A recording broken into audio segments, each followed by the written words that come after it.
ಆಯುರ್ವೇದ ಸಾವಿರಾರು ವರ್ಷಗಳ ಹಿಂದೆ ಸತ್ವ ಆತ್ಮ ಶರೀರವನ್ನ ತ್ರಿದಂಡ ಅಂತ ಕರೆದಿತ್ತು. ಅಂದ್ರೆ ಮನಸ್ಸು, ಆತ್ಮ ಮತ್ತೆ ಶರೀರ, ಇದು ತ್ರಿದಂಡಗಳು ಅಂತ. ಚಿಕ್ಕ ಚಿಕ್ಕ ಮಕ್ಕಳಿಗೆ ಗ್ಲಾಸಸ್ಗಳು ಬರ್ತಾ ಇದೆ, ಚಿಕ್ಕ ಚಿಕ್ಕ ಮಕ್ಕಳಿಗೆ ಎಲ್ಲ ಥರದ ಗ್ಯಾಸ್ಟ್ರಿಕ್ ಪ್ರಾಬ್ಲಮ್ಸ್ಗಳು ಬರ್ತಾ ಇದೆ. ಸೊ ಇದು ಮನಸ್ಸಿನಿಂದ ದೇಹ ಹಾಳಾಗ್ತಾ ಇದೆಯಾ, ಅದನ್ನು ನಾವು ಹೇಳ್ಬೋದಾ? ಎಕ್ಸಾಮ್ ನಾಳೆ ಇದೆ ಅಂತಂದ್ರೆ ಇವತ್ತು ಹೆದರಿಕೆ, ಬಟ್ ಎಕ್ಸಾಮ್ ಹಾಲ್ನಲ್ಲಿ ಯಾರಿಗೂ ಅಷ್ಟು ಹೆದರಿಕೆ ಆಗಲ್ಲ. ವಾಸ್ತವಕ್ಕಿಂತ ವಾಸ್ತವದ ಪರಿಕಲ್ಪನೆ ಬಹಳ ಅಪಾಯಕಾರಿ. ತುಂಬಾ ದೊಡ್ಡ ಸಮಸ್ಯೆ 4 ಜನರಿಗೆ ಬಂದ್ರೆ 3 ಜನರಿಗೆ ಮನಸ್ಥಿತಿ ಸರಿ ಇಲ್ಲ ಅಂತಂದ್ರೆ ಅಥವಾ ಅಲ್ಪಸತ್ವ ಇದೆ ಅಂತಂದ್ರೆ ಅವರಿಗೆ ಮನೋರೋಗಗಳು ಬರ್ಬೋದು. ದೇಹಕ್ಕೆ ತೊಂದರೆ ಆದ್ರೂ ಮನಸ್ಸಿಗೆ ಗೊತ್ತಾಗುತ್ತೆ. ನಮ್ಗೆ ಯಾವುದೋ ಒಂದು ಆತ್ಮೀಯರ ಹತ್ರ ನಾವೊಂದು ಸಣ್ಣ ಜಗಳ ಮಾಡಿದ್ರು ಕೂಡ ಅವತ್ತು ರಾತ್ರಿ ನಾವು ಊಟ ಮಾಡಲ್ಲ. ನಾವು ಯಾವ ಟೈಪು, ನಮ್ಮ ದೋಷದ ಟೈಪ್ ಏನು, ವಾತ ಪಿತ್ತ ಕಫ ಅಂತ ಹೇಳ್ತೀವಿ, ಇದಕ್ಕೂ ನಮ್ಮ ಬಿಹೇವಿಯರ್ಗೂ ಕನೆಕ್ಷನ್ ಇದೆಯಾ? ನಮಗೆ ನಾವು ಹುಚ್ಚ ಅನ್ನುವಂಥದ್ದು ನ್ಯೂರೋಟಿಕ್, ಬೇರೆಯವರಿಗೆ ನಾವು ಹುಚ್ಚ ಅಂತ ಗೊತ್ತಾಗೋದು ಸೈಕೋಟಿಕ್. ನಮಗೆ ನಾವು ಹುಚ್ಚ ಅಂತ ಗೊತ್ತಾಗುವಂತ ಸ್ಟೇಜ್ ಮನೋವಿಕಾರ. ಲತಾ ಮಂಗೇಶ್ಕರ್ ಗೊತ್ತು, SP ಬಾಲಸುಬ್ರಹ್ಮಣ್ಯನ್ ಗೊತ್ತು. ಅವರ ಫಿಸಿಕಲ್ ಸ್ಟೇಚರ್ ಹೇಗಿದೆ ಕೇಳಿದ್ರೆ ಅವರು ಒಳ್ಳೆ ಬಲಾಢ್ಯ ಕಾಯರಿದ್ದಾಗೆ ಇದ್ದಾರೆ.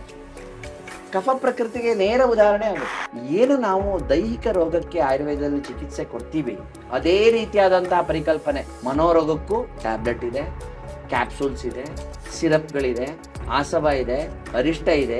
ನವಗ್ರಹಕ್ಕೆ ಒಂದೊಂದು ಮಣಿಗಳು, ಒಂದೊಂದು ರತ್ನಗಳು ಕೆಲಸ ಮಾಡುತ್ತೆ. ಮಾಣಿಕ್ಯ ಮುಕ್ತ ಫಲವಿದ್ರುಮಾಣಿ ತಾರಕ್ಷಂಚ ಪುಷ್ಪಂ ವಿದುರಂಚ ನೀಲಂ ಗೋಮೇದಿಗಂಚಾತ ವಿಢೂರಕಂಚ ಕ್ರಮೇಣ ರತ್ನಾನಿ ನವಗ್ರಹಾಣ. ಅಂದ್ರೆ ಅದು ಒಂದು ಥೆರಪಿ. ಈಗ ನಾನು ಯಾವ್ದೋ ಒಂದು ಉಂಗ್ರಕ್ಕೆ ನನಗೆ ಈಗ ಡೈಮಂಡ್ ಆಗಿ ಬರುತ್ತೆ ಅಂದ್ರೆ ಅದನ್ನ ಹಾಕೊಳ್ಳೋದು ಕೂಡ ಒಂದು ಥೆರಪಿ, ದೈವ ವ್ಯಪಾಶ್ರಯ ಅಂತ ಹೇಳಿದೆ. ಹರಿ ಓಂ. ವೇದಿಕ್ ವೆಲ್ನೆಸ್ನ ಎಲ್ಲ ವೀಕ್ಷಕರಿಗೆ ಸುಸ್ವಾಗತ. ಇವತ್ತು ಮತ್ತೊಂದು ರೋಚಕ ಎಪಿಸೋಡ್ನ ನಿಮಗೋಸ್ಕರ ತರ್ತಾ ಇದ್ದೀವಿ. ಇವತ್ತು ನಾವು ನೋಡಿದ್ರೆ ಸ್ನೇಹಿತರೆ, ಇಡೀ ಪ್ರಪಂಚದಲ್ಲಿ ಈ stress, anxiety, depression, burnout, relationship issues ಇದೆಲ್ಲ ನಮಗೆ ಸಾಮಾನ್ಯ ಆಗ್ಬಿಟ್ಟಿದೆ. ಆ್ಯಕ್ಚುಲಿ ಅದು ತುಂಬ ದೊಡ್ಡ ಸಮಸ್ಯೆ. ಇದಕ್ಕೇನಾದರೂ ಆನ್ಸರ್ ಇದೆಯಾ ಅಂತ ನಾವು ನೋಡಿದ್ರೆ ಆಯುರ್ವೇದದಲ್ಲಿ ಕೂಡ ಒಂದು ಸೈಕಾಲಜಿಯ ಸ್ಪೆಷಾಲಿಟಿ ಇದೆ. ಅದಕ್ಕೆ ಚಿತ್ತ ವೈದ್ಯ ಅಂತ ಕರೀತಾರೆ. ಈ ಭಾರತೀಯ ಪರಂಪರೆಯಲ್ಲಿ ಆಯುರ್ವೇದದಲ್ಲಿ ಇದೊಂದು ಇದೆ ಅನ್ನೋದೇ ನನಗೊಂದು ದೊಡ್ಡ ಆಶ್ಚರ್ಯ. ಇದು ಇರೋದಷ್ಟೇ ಅಲ್ಲ, ಇದರ ಬಗ್ಗೆ ಆಳವಾದ ಅಧ್ಯಯನ ಮಾಡಿದಂತಹ ಒಬ್ಬರು ಎಕ್ಸ್ಟ್ರಾರ್ಡಿನರಿ ಆಯುರ್ವೇದಿಕ್ ಎಕ್ಸ್ಪರ್ಟು, ಅದು ಆಯುರ್ವೇದದ ಸೈಕಾಲಜಿನಲ್ಲಿ, ಚಿತ್ತ ವೈದ್ಯದಲ್ಲಿ ಬಹಳಷ್ಟು ಶ್ರಮಪಟ್ಟು ಬಹಳಷ್ಟು ಆಳವಾದ ಚಿಂತನೆ ಅಧ್ಯಯನ ನಡೆಸಿರೋರು ನಮ್ಮ ಜೊತೆ ಇದ್ದಾರೆ. ಅವ್ರನ್ನ ನಾನು ನಿಮಗೆ ಇಂಟ್ರೊಡ್ಯೂಸ್ ಮಾಡ್ತೀನಿ. ಡಾಕ್ಟರ್ ನಿರಂಜನ್ ಹೆಗ್ಡೆ ಅವರು. ಇವ್ರದ್ದು ಏನಪ್ಪ ಸ್ಪೆಷಾಲಿಟಿ ಅಂದರೆ MD ಆಯುರ್ವೇದನೂ ಮಾಡಿದ್ದಾರೆ, MSc ಸೈಕಾಲಜಿ ಕೂಡ ಮಾಡಿದ್ದಾರೆ. ಸೊ ಎರಡೂ ಫೀಲ್ಡನ್ನ ಸ್ಟಡಿ ಮಾಡಿರೋಂಥವ್ರು ಡಾಕ್ಟರ್ ನಿರಂಜನ್ ಹೆಗ್ಡೆ ಅವರೇ, ನಮಸ್ಕಾರ. ನಮಗೆ ಒಂಥರ ಸುಯೋಗ ಇವತ್ತು, ಯಾಕೆಂದರೆ ಒಬ್ಬರ ಮೇಲೊಬ್ಬರು ಧೀಮಂತರ ಆಯುರ್ವೇದಿಕ್ ಎಕ್ಸ್ಪರ್ಟ್ಸು ನಮ್ಮ ಚಾನಲ್ಗೆ ಬರ್ತಾ ಇದ್ದಾರೆ. ಯಾಕೆಂದರೆ ನಮ್ಮದು ಹೆಸರೇ ವೇದಿಕ್ ವೆಲ್ನೆಸ್ ಅಂತ ಇಟ್ಟಿದ್ದೀವಿ. ಆ ವೆಲ್ನೆಸ್ಸು, ವೇದಿಕ್ ವೆಲ್ನೆಸ್ ಇರೋದೇ ಆಯುರ್ವೇದದಲ್ಲಿ. ಹಾಗಾಗಿ ಮುಖ್ಯವಾಗಿ ನಮಗೆ ಈ ಥರ ತಮ್ಮಂತಹ ಎಕ್ಸ್ಪರ್ಟ್ಸು ವರ್ಷಗಳ ಕಾಲ ತಾವು ದೀರ್ಘವಾದ ಅಧ್ಯಯನ ನಡೆಸಿದ್ದೀರಾ ಈ ಚಿತ್ತ ವೈದ್ಯದಲ್ಲಿ. ಮೊದಲನೇದಾಗಿ ಶುರು ಮಾಡೋದಾದರೆ ನನಗೆ ಈ ಚಿತ್ತ ವೈದ್ಯ ಅಂದರೆ ಏನು ಅಂತ. ಯಾಕೆಂದರೆ ನನಗೇನು ಅಂದ್ಕೊಂಡಿದ್ದೆ, ಭಗವದ್ಗೀತೆ ಒಂದೇನೆ ನಮಗೆ ಇರುವಂತಹ ಸೈಕಾಲಜಿ ಅಂತ. ಅದು ಬಿಟ್ಟು ಆಯುರ್ವೇದದಲ್ಲಿ ಇದೊಂದು ಸ್ಪೆಷಲೈಸ್ಡ್ ಬ್ರ್ಯಾಂಚ್ ಇದೆ ಅನ್ನೋದೇ ನಮಗೆ ಗೊತ್ತಿರಲಿಲ್ಲ. ಇದ್ರ ಬಗ್ಗೆ ತಾವು ತಿಳಿಸ್ಕೊಡ್ಬೇಕು ಅಂತ. ಖಂಡಿತವಾಗಿಯೂ ಬಹಳ ಒಳ್ಳೆಯ ಕೆಲಸವನ್ನ ಮಾಡ್ತಾ ಇದ್ದೀರಾ ಸರ್ ನೀವು, ವೇದಿಕ್ ವೆಲ್ನೆಸ್ ಅಂತ ಹೇಳಿ. ಯಾಕೆಂದ್ರೆ ಭಾರತೀಯ ಎಲ್ಲ ಶಾಸ್ತ್ರಗಳು ಕೂಡ ಒಂದಕ್ಕೊಂದಕ್ಕೆ ಪೂರಕವಾಗಿದೆ, ಹಾಗೇನೆ ಆಯುರ್ವೇದ ಕೂಡ. ಈ ಆಯುರ್ವೇದದಲ್ಲಿ ಎಷ್ಟು ವಿಸ್ತಾರ ಇದೆ, ಎಷ್ಟು ಆಳ ಇದೆ ಅನ್ನೋದನ್ನ ಅಳಿತಾ ಹೋದ ಹಾಗೆ ಅದನ್ನ ಗೊತ್ತಾಗ್ತದೆ. ಎಷ್ಟೋ ಜನ ಆಯುರ್ವೇದ ಹಳೇದು ಅಂತ ಹೇಳ್ಬಿಡ್ತಾರೆ. ಇದು ಒಂಥರ ಹಳೆತಿಗಿಂತ ಹಳತಾದರೂ ಹೊಸತಿಗಿಂತ ಹೊಸತು ಅಂತ. ಆಯುರ್ವೇದದಲ್ಲಿ ಇರೋ ವ್ಯವಸ್ಥೆನೇ ಹಾಗೆ. ಅದರಲ್ಲಿ ಈ ಚಿತ್ತ ವೈದ್ಯ ಅಂತಂದ್ರೆ ನಾವು ಮಾನಸ ರೋಗ ಅಂತ ಹೇಳ್ತೀವಿ. ನಮ್ಮಲ್ಲಿ MD ಇನ್ ಮಾನಸ ರೋಗ ಅಂತ ಕರೀತಾರೆ. ಮುಖ್ಯವಾಗಿ ಆಯುರ್ವೇದದಲ್ಲಿ ಸತ್ವ, ರಜ, ತಮ ಅನ್ನುವಂತಹ 3 ಗುಣಗಳನ್ನ ನಾವೆಲ್ಲರೂ ಕೇಳಿದೀವಿ. ಅದರ ವಿಭಿನ್ನ ಅಭಿವ್ಯಕ್ತತೆಯನ್ನ ವ್ಯಕ್ತಿಯಲ್ಲಿ ಕಾಣ್ತಾರೆ. ಆ ಒಂದು ಸತ್ವ, ರಜ, ತಮಗಳಲ್ಲಿ ಆದಂತಹ ಒಂದು ಏರುಪೇರು ಮನುಷ್ಯನ ಒಂದು ಅಭಿವ್ಯಕ್ತತೆಯಲ್ಲಿ ಅಥವಾ ಅವನ ಚಟುವಟಿಕೆಗಳಲ್ಲಿ ಅಥವಾ ಅವನ ಬಿಹೇವಿಯರ್ಗಳಲ್ಲಿ ಬದಲಾವಣೆ ಕಾಣ್ತದೆ. ಅದನ್ನ ಕೆಲವರು ಮನೋರೋಗ ಅಂತ ಕರಿಬಹುದು. ಹೀಗೆ ಇದನ್ನ ಸವಿಸ್ತಾರವಾಗಿ ಆಯುರ್ವೇದದಲ್ಲಿ ಉನ್ಮಾದ ಅನ್ನುವಂತಹ ಒಂದೇ ಒಂದು ಅಧ್ಯಾಯದಲ್ಲಿ 1000 ರೀತಿಯ ಮನೋರೋಗಗಳನ್ನ ವರ್ಣಿಸ್ತಾರೆ. ಅಂತಹ ಒಂದು ವಿಶಿಷ್ಟವಾದಂತಹ ಒಂದು ವರ್ಣನೆ, ಮತ್ತೆ ಅದಕ್ಕೆ ಪ್ರಖರವಾದ ಚಿಕಿತ್ಸೆ, ಸರಿಯಾದಂತಹ ಚಿಕಿತ್ಸೆ, ಪರಿಣಾಮಕಾರಿಯ ಚಿಕಿತ್ಸೆಯೂ ಕೂಡ ಇದೆ. ಹಾಗೇನೆ ವ್ಯಾಪ್ತಿಯೂ ಕೂಡ ಇದೆ ಕೆಲವುದಕ್ಕೆ. ಹಾಗೇನೆ ಈ ಆಯುರ್ವೇದದಲ್ಲಿ ಅಂತಹ ಒಂದು ವ್ಯವಸ್ಥೆಗಳನ್ನ ಆಚಾರ್ಯರು ಹೇಳ್ತಾ, ಮತ್ತೆ ಅಪಸ್ಮಾರ ಅನ್ನುವಂತಹ ವ್ಯವಸ್ಥೆಯಲ್ಲಿ ಏನು ನಾವು ನ್ಯೂರೋಸೈಕ್ಯಾಟ್ರಿ ಅಂತ ಕರಿತೀವಲ್ಲ, ಆ ನ್ಯೂರೋಸೈಕ್ಯಾಟ್ರಿಯ ವ್ಯವಸ್ಥೆಯನ್ನ ಅಪಸ್ಮಾರ ಅನ್ನುವಂತಹ ಒಂದು ಅಧ್ಯಾಯದಲ್ಲಿ ವರ್ಣಿಸ್ತಾರೆ. ಉನ್ಮಾದ ಅನ್ನೋದು ಅದು spectrum of psychological disorders, psychiatric disorders, ಅದು ಹಾಗೆ ಎಕ್ಸ್ಪ್ಲೈನ್ ಮಾಡ್ತಾರೆ. ಉನ್ಮಾದ ಅನ್ನೋದು ಒಂದೇ ಚಾಪ್ಟರ್ ಇದ್ರೂ ಕೂಡ ಅದರ ಅಡಿಯಲ್ಲಿ ಸಾವಿರಾರು ರೋಗಗಳನ್ನ, ಅದರ ಚಿಕಿತ್ಸೆಯನ್ನ ವರ್ಣನೆ ಮಾಡ್ತಾರೆ. ಅಂದ್ರೆ ಇವತ್ತು ನಮಗೆ ಸಮಾಜದಲ್ಲಿ ತುಂಬಾ ಸಮಸ್ಯೆ ಇರೋದು ಅಂದ್ರೆ ಮಾನಸಿಕ ರೋಗ ಅಂತ ಹೇಳಕ್ಕಾಗಲ್ಲ. ಯಾಕಂದ್ರೆ ಈ ನಿಮ್ಯಾನ್ಸ್ ಹಾಸ್ಪಿಟ್ಲಿಗೆ ಸೇರಿಸ್ಬಿಡು ಅಂತ ಹೇಳ್ತೀವಿ, ಹುಚ್ಚುಚ್ಚಾಗಿ ಆಡ್ತಿದ್ದಾರೆ ಅಂದ್ರೆ ನಿಮ್ಯಾನ್ಸಿಗೆ ಸೇರಿಸ್ಬಿಡು ಅಂತ. ಅಂದ್ರೆ ಆ ಥರದವರಲ್ಲ, ಮನೆಯಲ್ಲೇ ಇದ್ದು ಮನಸ್ಸುಗಳ ಬಗ್ಗೆ ತುಂಬಾ ಒಂದು ಸಣ್ಣ ಸಣ್ಣ ವಿಷಯಕ್ಕೂ ಕೋಪ ಮಾಡ್ಕೊಳ್ಳುವಂಥದ್ದು, ಈ ಥರದ ನಮ್ಮ ಮಾನಸಿಕ ಸಮಸ್ಯೆಗಳು ತುಂಬಾ ಜಾಸ್ತಿ ಇವೆ. ಎಸ್ಪೆಷಲಿ ಇವಾಗಿನ ಒಂದು ಜೆನ್ಸಿ ಯಂಗರ್ ಜನರೇಷನ್ ಏನಿದೆ, ಅವ್ರಿಗೇನಾಗಿದೆ ಅಂದ್ರೆ ಸಹಿಸುವಂತಹ ತಾಳ್ಮೆ ಅನ್ನೋದೇ ಇಲ್ಲ. ನಾವು ಗೊತ್ತಿಲ್ಲ ಅವರಿಗೆ. ಕರೆಕ್ಟ್ ಆಗಿ ಹೇಳಿದ್ರೆ, ಅಂದ್ರೆ ನಮ್ಗಾದ್ರೂ ಅಟ್ಲೀಸ್ಟ್ ಯಾರಾದ್ರೂ ಬೈದ್ರೂ ತಗೊಳ್ತೀವಿ, ಏನೋ ಬೈದ್ರು ದೊಡ್ಡವರು ಅಂತ ಸುಮ್ಮನಿರ್ತೀವಿ. ಇವ್ರಿಗೆ ಸಣ್ಣ ಬೈಗುಳ ಕೂಡ ಅವ್ರಿಗೆ ಎಷ್ಟು ಎಫೆಕ್ಟ್ ಆಗ್ಬಿಡುತ್ತೆ ಅಂತಂದ್ರೆ, ನೀನು ನನ್ನನ್ನು ಬೈದ್ಬಿಟ್ಟೆ. ಈಗ ನನ್ನ ಮಕ್ಕಳಿಗೆ ನಾನೇನಾದ್ರು ಒಂದು ಸಣ್ಣದು ಹೇಳಿದ್ರು, ನೀನು ನನ್ನ ಬೈದಿಲ್ಲ ಕಣೋ, ಅದನ್ನ ಬರೀ ಹೇಳಿದ್ದು, ನಾನು ಬೈದಿಲ್ಲ ಅಂದ್ರೆ there is no difference between ಬೈಯೋದಕ್ಕೂ ಮತ್ತೆ ಏನೋ ಒಂದು ತಪ್ಪು ಮಾಡಿದೆ ಅಂತ ಹೇಳಿದ್ರೆ ಬೈದೆ ಅಂತಾನೆ ಅನ್ಸ್ಕೊಂಡ್ಬಿಡ್ತಾರೆ. ಅಂದ್ರೆ ಅಷ್ಟು ಸೆನ್ಸಿಟಿವ್ ಆಗಿಬಿಟ್ಟಿದ್ದಾರೆ ಮಕ್ಕಳು ಈಗಿನ ಜನರೇಷನ್ ಅಲ್ಲಿ. ಸೊ ಈ ಸಮಸ್ಯೆ ತುಂಬಾ ದೊಡ್ಡದಿದೆ.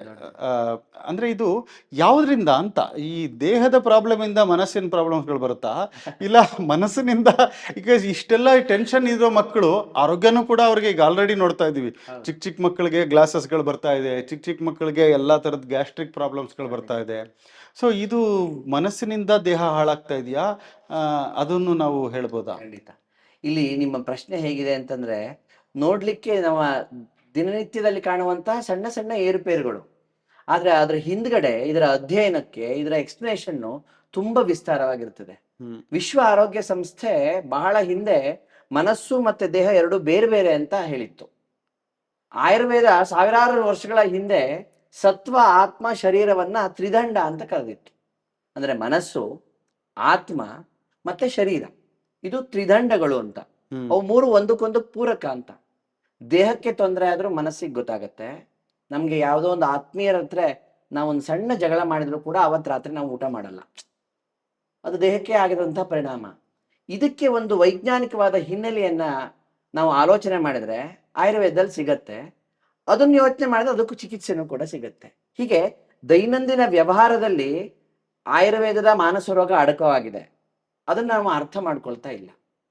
ತಕ್ಷಣಕ್ಕೆ ಏನ್ ಮಾಡ್ಬಿಡ್ತೀವಿ ಅಂದ್ರೆ, ಅವ್ನ ಬಿಹೇವಿಯರ್ ಸರಿ ಇಲ್ಲ, ಅವನ್ ಪರ್ಸನಾಲಿಟಿ ಡಿಸಾರ್ಡರ್ ಇರ್ಬೋದು, ಅವನಿಗೆ ಆಂಗ್ಸೈಟಿ ಆಗಿದೆ, ಅಥವಾ ಒಂದು ದೊಡ್ಡ ಡಿಪ್ರೆಷನ್ ಲೆವೆಲ್ಗೆ ಹೋಗ್ಬಿಡ್ತಾನೆ ಅನ್ನುವಂತಹ ಭಯದ ವಾತಾವರಣ ಸೃಷ್ಟಿನೇ ಜಾಸ್ತಿ ಮಾಡ್ತೀವಿ ವಿನಃ ಒಂದು ವಸ್ತುನಿಷ್ಠವಾಗಿ ಆ ವಿಷಯವನ್ನ ಸರಿಯಾಗಿ ಗ್ರಹಿಕೆ ಮಾಡ್ಕೊಳ್ಳಲ್ಲ ನಾವು.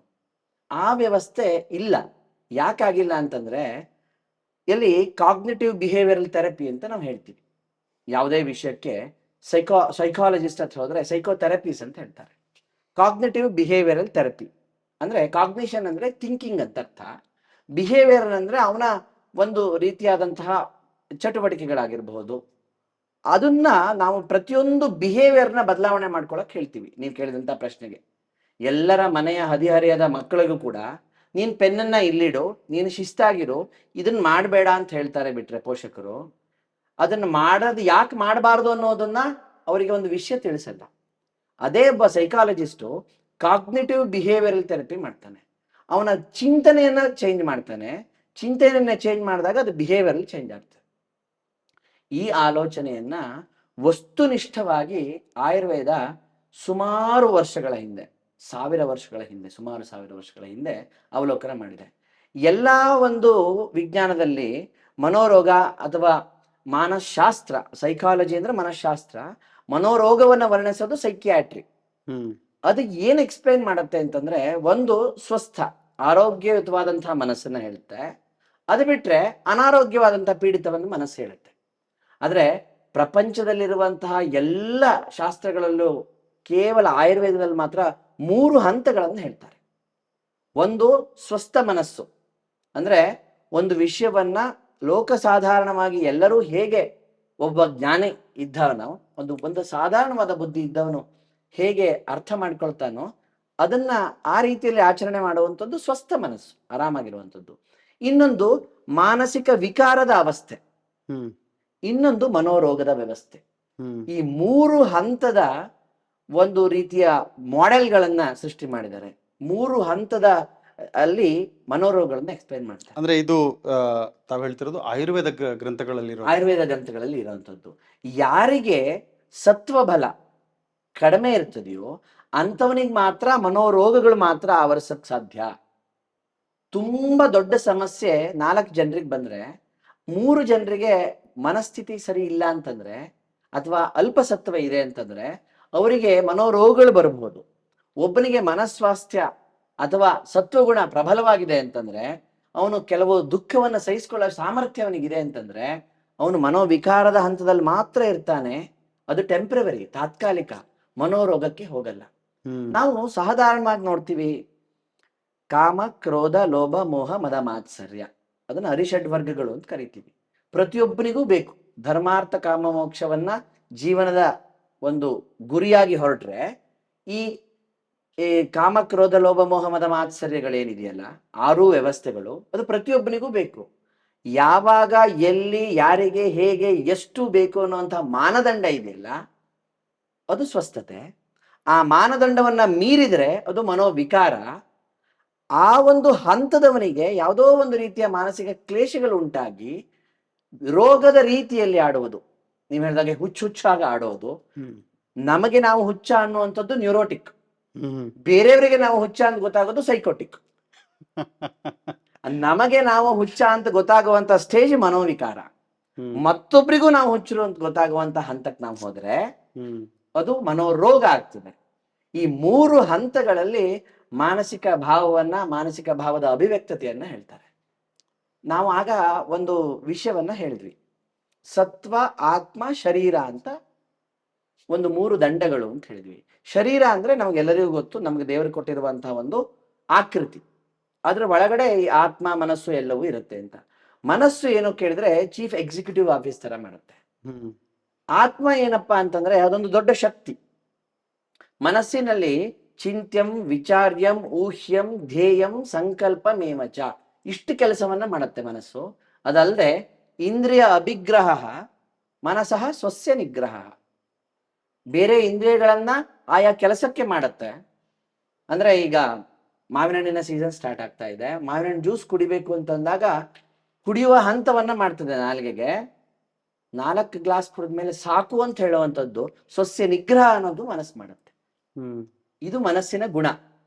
ಈ ಮನಸ್ಸಿನ ಗುಣಗಳ ಜೊತೆಗೆ ಮನಸ್ಸಿನ ವಿಶೇಷವಾದಂಥ ವ್ಯವಸ್ಥೆ ಮನ್ಯತೆ, ಅವಬುದ್ಧ್ಯತೆ, ಜ್ಞಾಯತೆ ಅನೇನ ಇತಿ ಮನಃ. ಯಾವುದು ನಮಗೆ ವಿಷಯವನ್ನ ಮನವರಿಕೆ ಮಾಡ್ಕೊಳ್ತದೆಯೋ, ತಿಳಿಸ್ತದೆಯೋ, ಪೂರ್ತಿ ಅವಲೋಕನ ಮಾಡ್ತದೆಯೋ ಅದು ಮನಸ್ಸು. ಆದ್ರೆ ಆತ್ಮದ ಪವರ್ ಹೇಗಿದೆ ಅಂತಂದ್ರೆ, ನೀವೇನ್ ಹೇಳಿದ್ರಲ್ಲ, ಈಗ ರಿಲೇಶನ್ಶಿಪ್ ಪ್ರಾಬ್ಲಮ್ ಆಗಿರ್ಬೋದು, ಮನೆಯಲ್ಲಿ ಚಿಟ್ಟೆ ಹಿಡ್ಕೊಳ್ಳೋಂಗಾಗಿರ್ಬೋದು, ಗಲಾಟೆಗಳಾಗಿರ್ಬಹುದು, ಮನೆಯಲ್ಲಿ ಹಿರಿಯವರು ಕಿರಿಯವರು ಮಧ್ಯೆ ಗಲಾಟೆ ಆಗಿರ್ಬೋದು, ಅತ್ತ ಸೊಸೆಗಳ ಜಗಳಗಳಾಗಿರ್ಬೋದು, ಎಲ್ಲರಲ್ಲೂ ಕೂಡ ಒಂದು ಏರಿಳಿತ ಯಾಕಾಗ ಆಗ್ತದೆಯಪ್ಪ ಕೇಳಿದ್ರೆ, ಮೂಲಭೂತವಾಗಿ ಒಂದು ಆತ್ಮದಲ್ಲಿ ಅದರದ್ದೇ ಆದಂತ ಒಂದು ವ್ಯವಸ್ಥೆ ಇದೆ. ಅದು ತನ್ನದೇ ಆದಂತ ಸ್ವಂತಿಕೆ ಇದೆ, ಅದನ್ನ ಬಯಸುತ್ತೆ. ಆದ್ರಿಂದ ಪರಮಾತ್ಮನ ಗುಣವನ್ನ ನಾವೆಲ್ಲರೂ ಪಡೆದಿದ್ವಿ, ನಾವು ಜೀವಾತ್ಮರು. ಅದಕ್ಕೆ ಒಂದಷ್ಟು ಲಕ್ಷಣಗಳನ್ನು ಹೇಳ್ತಾರೆ. ಸುಖ, ದುಃಖ, ಇಚ್ಛಾ, ದ್ವೇಷ, ಪ್ರಯತ್ನ, ಚೇತನ, ಧೃತಿ, ಬುದ್ಧಿ, ಸ್ಮೃತಿ, ಅಹಂಕಾರೋ ಲಿಂಗಾನಿ ಪರಮಾತ್ಮನಃ. ಪರಮಾತ್ಮನ ಲಕ್ಷಣಗಳು ಯಾವುದು ಕೇಳಿದ್ರೆ ಸುಖ, ದುಃಖ, ಇಚ್ಛಾ, ದ್ವೇಷ, ಪ್ರಯತ್ನ, ಚೇತನ, ಧೃತಿ, ಬುದ್ಧಿ, ಸ್ಮೃತಿ, ಅಹಂಕಾರೋ ಲಿಂಗಾನಿ ಪರಮಾತ್ಮನಃ ಅಂತ. ಇವೆಲ್ಲವೂ ಕೂಡ ಸೂಕ್ತವಾದಂತಹ ಮಾನಸಿಕ ಭಾವಗಳು. ಈ ಎಲ್ಲ ಭಾವಗಳು ಕೂಡ ಪ್ರತಿಯೊಬ್ಬರಲ್ಲೂ ಕೂಡ ವಿಭಿನ್ನವಾಗಿರುತ್ತದೆ. ಅದನ್ನ ಎಕ್ಸಿಕ್ಯೂಟ್ ಯಾರು ಮಾಡ್ತಾರಪ್ಪ ಕೇಳಿದ್ರೆ ಮನಸ್ಸು. ಯಾವುದ್ರ ಮೂಲಕ ಮಾಡ್ತಾರೆ ಕೇಳಿದ್ರೆ ಶರೀರದ ಮೂಲಕ. ಆದ್ರಿಂದ ಸತ್ವ, ಆತ್ಮ, ಶರೀರವನ್ನ ನೀವು ಸಪರೇಟ್ ಮಾಡ್ಲಿಕ್ಕಾಗಲ್ಲ. ವೆಜಿಟೇಬಲ್ ಪಪ್ಸ್ ತರ ಕಟ್ ಮಾಡಿ ಕೊಡ್ಲಿಕ್ಕೆ ಬರಲ್ಲ, ಇಡಿಯಾಗೆ ಕೊಡಬೇಕು. ಭಾರತದ ಎಲ್ಲ ಶಾಸ್ತ್ರಗಳು ಹಾಗೆ. ಪೂರ್ಣತ್ವ, ಪೂರ್ಣಸ್ಯ ಪೂರ್ಣಮಾದಾಯ ಪೂರ್ಣಮೇವ ಅವಶಿಷ್ಯತೆ. ಪೂರ್ಣದಿಂದ ಪೂರ್ಣವನ್ನು ತೆಗೆದ್ರೆ ಉಳಿಯೋದು ಪೂರ್ಣ ಯಾವುದು ಕೇಳಿದ್ರೆ ಭಾರತೀಯ ಶಾಸ್ತ್ರ. ಇದು ಒಂದು ರೀತಿಯ ಆಳವಾದ ಪರಿಕಲ್ಪನೆ ಮನಃಶಾಸ್ತ್ರದ್ದು. ಅಂದ್ರೆ ನನಗೆ ಕರೆಕ್ಟಾಗಿ ಅರ್ಥ ಮಾಡ್ಕೊಂಡಿದ್ದೀನಿ ಅಂದ್ರೆ ನೀವು ಒಂದು ಪರ್ಸ್ಪೆಕ್ಟಿವ್ ಕೊಟ್ರಿ. ಹಾ. ಅಂದ್ರೆ ಯಾರು ತಲೆ ಸರಿಯಾಗಿದೆ, ಹಾ. ಯಾರ್ದು ಒಂಚೂರು ವಿಕಾರ ಆಗಿದೆ, ಆಗಿದೆ. ಯಾರಿಗೆ ನಿಜವಾಗ್ಲೂ ಮಾನಸಿಕ ರೋಗ ಬಂದ್ಬಿಟ್ಟಿದೆ ಅಂತ. ಅಂದ್ರೆ ಸ್ವಸ್ಥ ಆಗಿದೆ ಅಂದ್ರೆ ನಿಮ್ಗೆ ಎಲ್ಲರೂ ಆಡ್ದಂಗೆ ನಾವು ಆಡಿದ್ರೆ ಕರೆಕ್ಟಾಗಿ ನಾವು ಕರೆಕ್ಟ್ ಆಗಿದ್ದೀವಿ ಅಂತ. ಹೌದು. ಸ್ವಲ್ಪ ಆಚೆ ಈಚೆ ಹೋದ್ವಿ ಅಂದ್ರೆ ಮನಸ್ ವಿಕಾರ ಆಯ್ತು ಅಂತ ನಮಗ್ ಗೊತ್ತಾಗುತ್ತೆ, ಅದನ್ನ ನ್ಯೂರೋಟಿಕ್ ಅಂತ ಹೇಳಿದ್ರಿ. ಹೌದು. ಇನ್ನೊಬ್ರಿಗೂ ನಾವು ಹುಚ್ಚುಚ್ಚಾಗಾಡ್ತಿದೀವಿ ಅಂತ ಗೊತ್ತಾದ್ರೆ ಅದು ನಾನು ಸೈಕೋಟಿಕ್ ಆಗಿದ್ದೀನಿ ಅಂತ ಹೇಳಿದ್ರಿ. ಈಗ ಎಕ್ಸಾಂಪಲ್, ಇಂಜೆಕ್ಷನ್ ಕೊಡ್ತಿದ್ದಾರೆ ಅಂತಂದ್ರೆ ನೋವು ಆಗತ್ತೆ.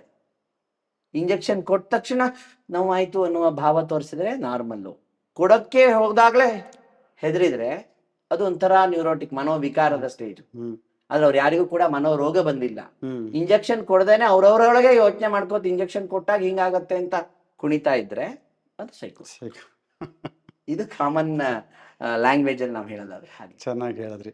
ಸೊ ಇವಾಗ ಮತ್ತೊಂದು ಪ್ರಶ್ನೆ ನನ್ಗೇನಂದ್ರೆ ಡಾಕ್ಟ್ರೆ, ಈಗ ನಾವು ಈ ದೇಶದ ಇದರಲ್ಲಿ ನಾವು ಪ್ರಕೃತಿ ಪರೀಕ್ಷೆ ಮಾಡಿದಾಗ ನಾವು ಯಾವ ಟೈಪು, ನಮ್ಮ ದೋಷದ ಟೈಪ್ ಏನು, ವಾತ ಪಿತ್ತ ಕಫ ಅಂತ ಹೇಳ್ತೀವಿ. ಇದಕ್ಕೂ ನಮ್ಮ ಬಿಹೇವಿಯರ್ಗೂ ಕನೆಕ್ಷನ್ ಇದೆಯಾ ಅಂತ? ಖಂಡಿತವಾಗಿಯೂ. ಮೂಲಭೂತವಾಗಿ ನಮ್ಮ ವರ್ತನೆಗಳೇನಿದೆಯಲ್ಲ, ನೀವೇನ್ ಕರಿತೀವಿ ಬಿಹೇವಿಯರ್, ಪ್ರತಿಯೊಬ್ಬನ ವರ್ತನೆಗಳು ಕೂಡ ಅವನವನ ಪ್ರಕೃತಿ ಅಂತ ನಾವು ಕೇಳ್ತೀವಿ. ಕಾನ್ಸ್ಟಿಟ್ಯೂಷನ್, ಸ್ವಂತಿಕೆ ಅಥವಾ ಅವನ ಅಸ್ತಿತ್ವ. ಈಗ ಹುಟ್ಟು ಗುಣ ಸುಟ್ರು ಹೋಗಲ್ಲ ಅಂತ ಹೇಳ್ತೀವಲ್ಲ, ಹುಟ್ತಾನೆ ಅವನು ಅದನ್ನ ತಗೊಂಡ್ ಬಂದಿರ್ತಾನೆ. ಅದನ್ನ ಅದು ಆರಂಭವಾಗದ ಹೇಳಿದ್ರೆ ಮಾತುರ ಆಹಾರ ವಿಹಾರ ಪ್ರಕೃತಿ. ತಾಯಿಯ ಗರ್ಭದಲ್ಲಿರ್ತ ತಾಯಿಯ ಆಹಾರದಿಂದ ಅದು ಇನ್ಫ್ಲೂಯೆನ್ಸ್ ಆಗುತ್ತೆ. ಪಂಚಮಹಾಭೂತ ವಿಕಾರ ಪ್ರಕೃತಿ, ಕಾಲ ಗರ್ಭಾಶಯ ಪ್ರಕೃತಿ, ಗರ್ಭಾಶಯದ ಕಾಲ ಅಂದ್ರೆ ಯಾವಾಗ ಕನ್ಸೀವ್ ಆಗ್ತಾರೋ ಆ ಕಾಲ ಸಂದರ್ಭ.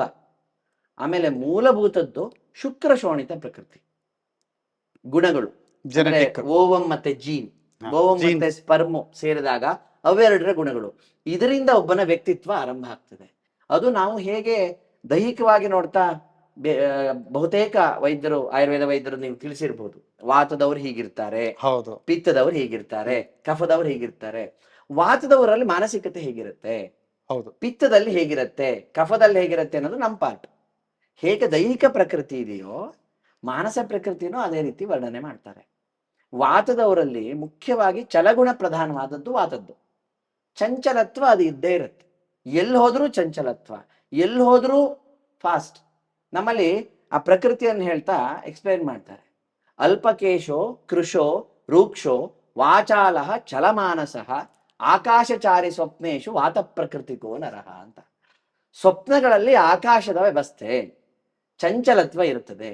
ಪಿತ್ತದ ಪ್ರಕೃತಿಯನ್ನು ಹೇಳ್ತಾರೆ, ಅಕಾಲೇ ಫಲಿತೇರ್ ವ್ಯಾಪ್ತೋ ಧೀಮಾನ್ ಸ್ವೇದೀಚ ರೋಷಣಃ. ಧೀ ಬುದ್ಧಿಶಕ್ತಿ ಮತ್ತೆ ರೋಷ ಮನಸ್ಸಿನ ಪ್ರಕೃತಿಗೆ ಬರುತ್ತದೆ. ಇಲ್ಲಿ ವಾತದಲ್ಲಿ ಚಂಚಲ ಸ್ವಭಾವ, ಚಲಮಾನಸಃ, ಫಿಕಲ್ ಮೈಂಡೆಡ್ನೆಸ್. ಕಫಕ್ಕೆ ಬಂದ್ರೆ ಗಂಭೀರ ಬುದ್ಧಿ, ಸ್ಥೂಲಾಂಗ, ಸ್ನಿಗ್ಧಕೇಶೋ ಮಹಾಬಲಃ, ಸ್ವಪ್ನೆ ಜಲಾಶಯೋಲೋಕಿ ಶ್ಲೇಷ್ಮ ಪ್ರಕೃತಿಕೋ ನರಹ ಅಥವಾ ಕಫ ಪ್ರಕೃತಿಗಳು ಅಂತ. ಯೂಶುವಲಿ ನಮ್ಗೆ ಲತಾ ಮಂಗೇಶ್ಕರ್ ಗೊತ್ತು, SP ಬಾಲಸುಬ್ರಹ್ಮಣ್ಯನ್ ಗೊತ್ತು. ಅವರ ಫಿಸಿಕಲ್ ಸ್ಟೇಚರ್ ಹೇಗಿದೆ ಕೇಳಿದ್ರೆ ಅವರು ಒಳ್ಳೆ ಬಲಾಢ್ಯ ಕಾಯರಿದ್ದಾಗೆ ಇದ್ದಾರೆ. ಕಫ ಪ್ರಕೃತಿಗೆ ನೇರ ಉದಾಹರಣೆ ಅದು. ಗಂಭೀರ ಬುದ್ಧಿ, ಅವ್ರ ವಾಯ್ಸಲ್ಲೇ ಗೊತ್ತಾಗತ್ತೆ. ಗಂಭೀರ ಸ್ವರ ಅಂತೂ ಹೇಳ್ತಾರೆ, ಬುದ್ಧಿ. ಆ ರೀತಿಯಾದಂತಹ ಅಭಿವ್ಯಕ್ತತೆಯನ್ನು ನಾವು ಕಫದವರಲ್ಲಿ ಕಾಣ್ತೀವಿ. ಹೀಗೆ ವಾತ ಪಿತ್ತ ಕಫ ಮೂರರಲ್ಲೂ ಕೂಡ ವಿಭಿನ್ನವಾದಂತಹ ಮಾನಸಿಕ ಸ್ಥಿತಿಯನ್ನ ಹೊಂದಿದ್ದಾರೆ. ನೀವು ಎಲ್ಲಿವರೆಗೆ ಆಳದಲ್ಲಿ ಇಳಿದಾಗ 3-4 ಜನ ಅಥವಾ 100 ಜನರಿಗೆ 1 ಲೋಟ ನೀರನ್ನ ಕುಡಿಯೋದನ್ನ ಕೊಟ್ರೆ ಅವರು 1 ಲೋಟ ನೀರನ್ನು ತೆಗೆದುಕೊಂಡು ಕುಡಿಯುವಂತಹ ಅವಸ್ಥೆಯನ್ನ ನೋಡಿ ಇವನು ಈ ಮಾನಸಿಕ ಪ್ರಕೃತಿಯವನು ಅಂತ ಕಂಡುಹಿಡಿಬಹುದು. ಅಷ್ಟರ ಮಟ್ಟಿಗೆ ಆಳವಾದಂತಹ ವ್ಯವಸ್ಥೆ ಅಥವಾ ವಿಚಾರವನ್ನ ಸವಿವರಾಗಿ ಆಯುರ್ವೇದ ಉಲ್ಲೇಖ ಮಾಡುತ್ತೆ. ಹಂಗಾದ್ರೆ ನಾವು ತುಂಬಾ ಪಾಡ್ಕಾಸ್ಟ್ ಮಾಡ್ಬೇಕು ನಿಮ್ ಜೊತೆ. ಹಾಗೆ ಆಯಾ ಸಣ್ಣ ಸಣ್ಣ ವಿಷಯಕ್ಕೂ ಕೂಡ ಅಷ್ಟು ಆಳವಾದಂತಹ ಅಧ್ಯಯನ ಆಗಿಲ್ಲ. ಕೆಲವು ಅಂದ್ರೆ ಈಗಿನ ವ್ಯವಸ್ಥೆ ಅಧ್ಯಯನ ಆಗಿಲ್ಲ. ಋಷಿ ಮುನಿಗಳು ಮಾತ್ರ ಕೊಟ್ಬಿಟ್ಟಿದ್ದಾರೆ. ನಾವು ರಿಸರ್ಚ್ ಅಂತ ಹೇಳ್ತೀವಿ. ಆಯುರ್ವೇದದಲ್ಲಿ ಬೇಸಿಕಲಿ ಸರ್ಚ್ ಆಗ್ಬೇಕು. ಮೊದಲನೇ ಹಂತ ನನ್ನ ಅಂದಾಜು. ಆಮೇಲೆ ರಿಸರ್ಚ್. ಆಮೇಲೆ ಇದೆಲ್ಲ ನಮಗೂ ಕೂಡ ಅರ್ಥ ಆಗ್ಬೇಕು, ಯಾಕಂದ್ರೆ ಇದರಿಂದ ನಮ್ಮ ದೈನಂದಿನ ಜೀವನನ ಒಳ್ಳೆ ಅದ್ಭುತ ಮಾಡ್ಕೋಬಹುದು ನಾವು. ಅಂದ್ರೆ ಎಷ್ಟೆಷ್ಟು ಸಣ್ಣ ಸಣ್ಣ ವಿಷಯಕ್ಕೆ ಕೋಪ ಬರ್ತಾ ಇರುತ್ತೆ. ನನ್ನ ಮುಂದಿನ ಪ್ರಶ್ನೆ ಅದೇನೆ. ಈಗ ಅಶಾಂತಿ, ನಾವೀಗೊಂದು ಇರಿಟೇಟೆಡ್ ಮೈಂಡ್ ಅಂತೀವಲ್ಲ ನಾವು, ಈ ಯಾವಾಗ್ಲೂ ಒಂಥರ ಮೂಡಲ್ಲೇ ಇರ್ತೀವಿ ನಾವು, ಜಾಸ್ತಿ ಇರಿಟೇಷನ್ನೇ ಜಾಸ್ತಿ. ಅಂದ್ರೆ ಯಾರು ಚೆನ್ನಾಗಿರೋದಿದ್ರು ನಮ್ಗೆ ಆ ಇರಿಟೇಷನ್ ಮೈಂಡ್ ಇದ್ರೆ ಅದು ಇರಿಟೇಷನ್ ಆಗ್ತಾ ಇರುತ್ತೆ ನಮ್ಗೆ. ಈ ಅಶಾಂತಿಗೆ, ಇರಿಟೇಷನ್ಗೆ, ಈ ಇರಿಟೇಷನ್ ಆಫ್ ದ ಮೈಂಡ್ಗೆ ಮೂಲಭೂತವಾಗಿ ಆಯುರ್ವೇದ ಏನ್ ಹೇಳುತ್ತೆ? ಏನ್ ಕಾರಣ, ಯಾತಕ್ಕೋಸ್ಕರ ಈ ತುಂಬಾ ಇದಾಗತ್ತೆ ಅಂತ? ಆಯುರ್ವೇದದಲ್ಲಿ ಎಲ್ಲ ರೋಗಗಳಿಗೂ, ಈಗ ಒಂದು ಅಜೀರ್ಣ ತಗೊಂಡ್ರೆ ಅಥವಾ ಒಂದು ತಲೆನೋವಿಗೆ ತಗೊಂಡ್ರೆ ನೂರಾರು ಕಾರಣಗಳನ್ನ ವರ್ಣನೆ ಮಾಡ್ತಾ ಹೋಗುತ್ತೆ.